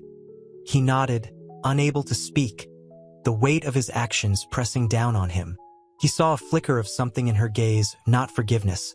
Not yet, but a tentative acknowledgement of shared loss, a recognition of their shared past, now a bittersweet memory. The sterile scent of the hospital seemed to fade, replaced by the quiet understanding between two people whose lives had been irrevocably altered, yet who, in the face of profound loss, found a fragile common ground. The seed of healing, planted amidst the ashes of his destruction, felt impossibly small, but nonetheless real. The mahogany conference table felt cold against Arthur's palms. He sat opposite Isabella, the sterile scent of polished wood a stark contrast to the emotional turmoil swirling within him. Sunlight streamed through the floor-to-ceiling windows of her opulent office, illuminating the dust motes dancing in the air, a silent testament to the passage of time since his world imploded. He hadn't expected an invitation, let alone this quiet, almost respectful meeting. "I wanted to apologize," Arthur began, his voice a raspy whisper. The words felt clumsy, inadequate, like pebbles thrown into a vast ocean of his wrongdoing.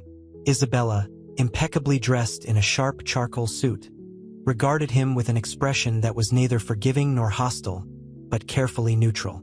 The years of carefully constructed indifference had left their mark.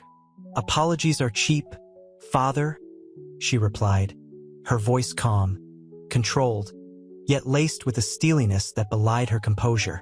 "Actions speak louder." He shifted uncomfortably, the expensive leather of his chair offering no solace. "I know," he admitted, his gaze dropping to his trembling hands. "I've lost everything, haven't I? My company, my marriage, my reputation." He paused, the weight of his words hanging heavy in the air. Isabella leaned back, her gaze unwavering. "You lost much more than that, Father. You lost the trust of the people who loved you, and that's something you may never regain." The silence that followed was thick, charged with years of unspoken resentment, regret, and a fragile hope for understanding. The crisp autumn air outside pressed against the glass, mirroring the chill that had settled between them. Arthur swallowed hard, his throat tight with unshed tears.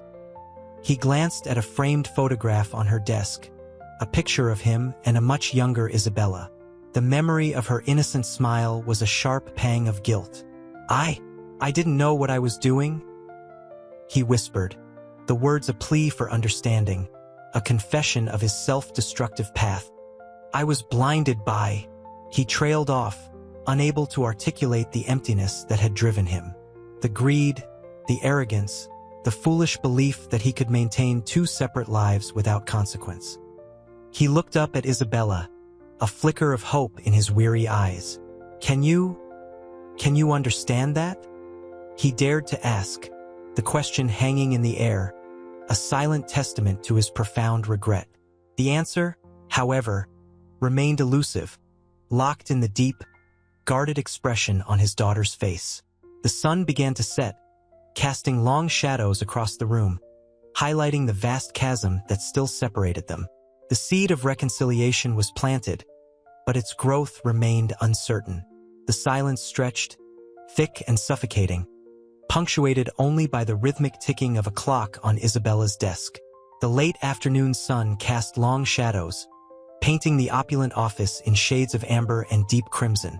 Arthur watched, his gaze fixed on the swirling dust motes, a microcosm of the chaos that had consumed his life. He saw not just dust, but the remnants of shattered dreams, of a meticulously crafted illusion reduced to particles. He cleared his throat, the sound raspy and thin. I understand if you can't forgive me," he managed, his voice barely a whisper against the backdrop of the city's muted hum. He felt the sting of unshed tears behind his eyes, a testament to the years of carefully constructed walls finally crumbling. Isabella remained silent, her gaze unwavering. The sharp lines of her suit seemed to accentuate her stillness, her composure a stark contrast to the turmoil raging within him. He saw a flicker of something in her eyes, perhaps pity, perhaps a trace of the daughter he'd neglected, or maybe it was just the reflection of the setting sun. He shifted in his chair, the expensive leather doing little to ease the unease gnawing at him. The weight of his actions, the years of deceit, pressed down with crushing force. He saw not just his daughter, but the ghost of Eleanor's hurt, the specter of his own shattered pride. "I never meant to hurt you," he finally said, the words stumbling out, raw and honest. The confession hung in the air, fragile and vulnerable, a stark departure from his usual practiced self-assurance. Isabella finally spoke, her voice low and measured. "Hurt is a subjective thing, Father. What one person considers hurt, another may see as inconvenience. The loss of a company, of a marriage, that's merely collateral damage. The emotional scars, the betrayal, the years of lies, those are harder to quantify." Her words were precise, surgical in their impact, each syllable carrying the weight of years of unspoken resentment. He nodded slowly, understanding dawning in his weary eyes. He'd focused on the tangible losses, the crumbling empire, the shattered marriage. He'd failed to see the deeper wounds, the emotional devastation he'd wrought. The realization hit him with the force of a physical blow, leaving him breathless and shaken. The silence that followed felt heavier than before, a palpable testament to the depth of the chasm between them, a chasm far deeper than any financial loss. The setting sun painted the room in deeper, more somber hues. The silence hung heavy, thick as the velvet drapes in Isabella's office. The city lights, a glittering tapestry below, did little to pierce the gloom settling between father and daughter. Arthur, his shoulders slumped, felt the weight of years pressing down. His tailored suit, once a symbol of power, now felt like a suffocating shroud. He watched Isabella, her face etched with a weariness that mirrored his own, though hers held a steely resolve he lacked. "Collateral damage," she'd said. The words echoed in his mind, each syllable a tiny hammer blow to his already fractured ego. He'd been so consumed by the loss of his empire, the public humiliation, the shattered remnants of his marriage, he'd failed to truly see the devastation he'd inflicted on his daughter. He'd treated her as a pawn in a game he'd lost, not as a person deserving of respect, love, even simple acknowledgement. He reached for a glass of water, his hand trembling slightly. The ice clinked softly, the sound jarring in the oppressive quiet. He took a long sip, the cold water doing little to quench the burning shame in his throat. I never intended to," he began, his voice catching. He struggled to find the words, the carefully constructed facades of his life crumbling around him like a dilapidated mansion in a storm. Isabella watched him, her expression unreadable. The setting sun cast long shadows across her sharp features, highlighting the determined set of her jaw. She didn't interrupt, offering no solace, no condemnation, only a silent observation that felt heavier than any verbal judgment. The air crackled with unspoken words, with years of resentment and regret. The scent of expensive leather and polished wood did little to mask the bitter tang of betrayal that hung in the air. He saw the faintest tremor in her hand, resting on the sleek surface of her desk. A shared vulnerability, a flicker of something akin to understanding. "You intended to build an empire," she finally said, her voice soft but firm. "And in doing so, you sacrificed everything else." She didn't offer forgiveness, not yet. But there was a hint of something else in her voice, a subtle shift, perhaps a crack in the wall of her carefully constructed defenses. A glimmer of hope, small but persistent, flickered in the deepening twilight. The weight of his actions still hung heavy, but a sliver of possibility, however faint, emerged. The silence stretched, a tangible thing between them, broken only by the hum of the city far below. Arthur shifted in the plush leather chair, the expensive fabric a poor comfort against the gnawing emptiness within. He watched Isabella, the city lights reflecting in the sharp angles of her face, illuminating the faint lines of exhaustion around her eyes. He'd expected anger, a torrent of accusation, but this quiet, this controlled stillness was far more unsettling. He cleared his throat, the sound thin and reedy. "Isabella," he began, his voice catching on the unfamiliar terrain of humility. I know there are no words." "There are always words, father," she interrupted, her voice low and measured, devoid of the fire he'd braced himself for. "But some words are just echoes of past failures." He flinched. The scent of old leather and polished mahogany seemed to intensify, heavy with the weight of unspoken regrets. The cool night air drifted in from the open window, a stark contrast to the stifling atmosphere in the room.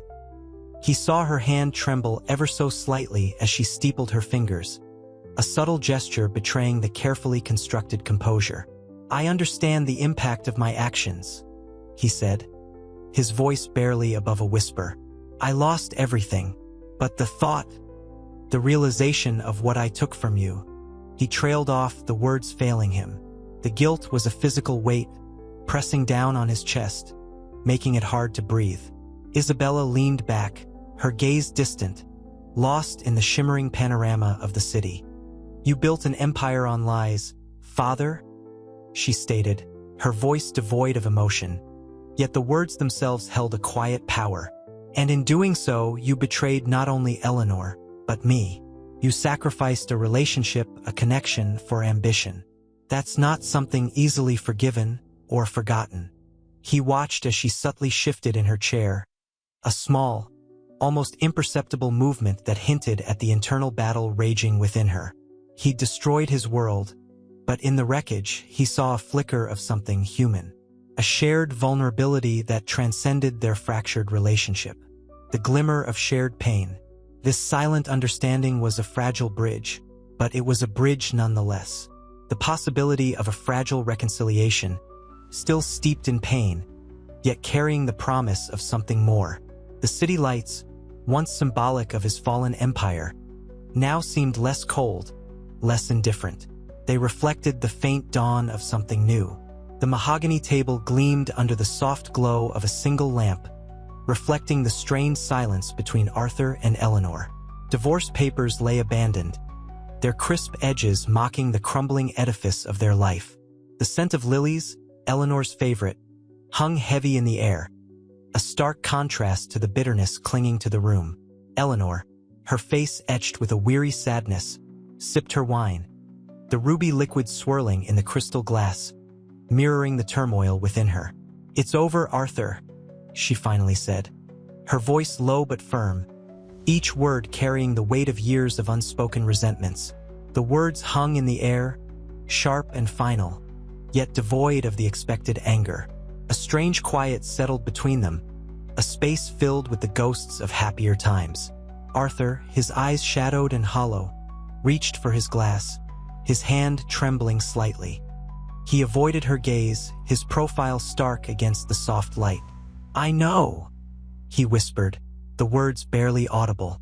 The weight of his actions pressed heavily upon him, a physical manifestation of his guilt. The expensive suit he wore felt like a suffocating shroud. Eleanor watched him, a flicker of something akin to pity crossing her face.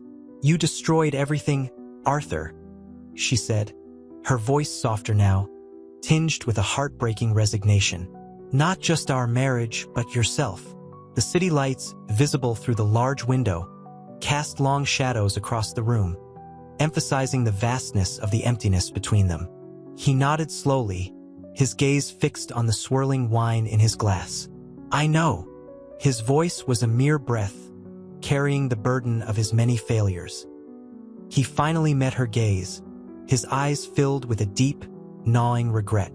I need to try and fix things," he said, his voice cracking slightly. "With Isabella with you." The words hung in the air, tentative and fragile. A fragile bridge extended across a chasm of betrayal and heartbreak. Eleanor didn't answer immediately. The silence stretched, heavy with unspoken emotions, the unspoken question of forgiveness lingering between them. A silent battle fought in the quiet spaces between the words. The lilies, once a symbol of their love, now seemed to mock their failure. The city lights outside, previously a backdrop to their opulent life, now served as a grim reminder of the cost of his deceit. The future stretched before them, uncertain, yet holding the faintest possibility of healing and redemption. The courtroom was a sterile box, the air thick with the scent of old paper and simmering resentment.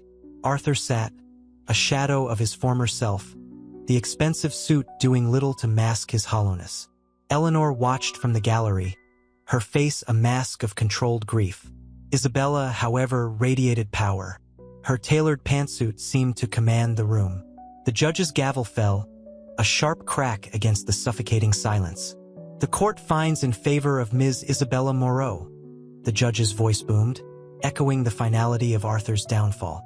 Arthur flinched, his eyes darting to Eleanor, a desperate plea in their depths. She offered nothing but a stony stare. The weight of his deception pressed down on him, crushing him under its burden. The opulent life, the carefully constructed facade, all lay in ruins. He'd lost everything. Outside the courthouse, the city's relentless energy swirled around them. Eleanor moved away from Arthur's outstretched hand, a subtle rejection that cut deeper than any shouted accusation. She felt a strange, unexpected calm, a quiet resolve settling in her heart.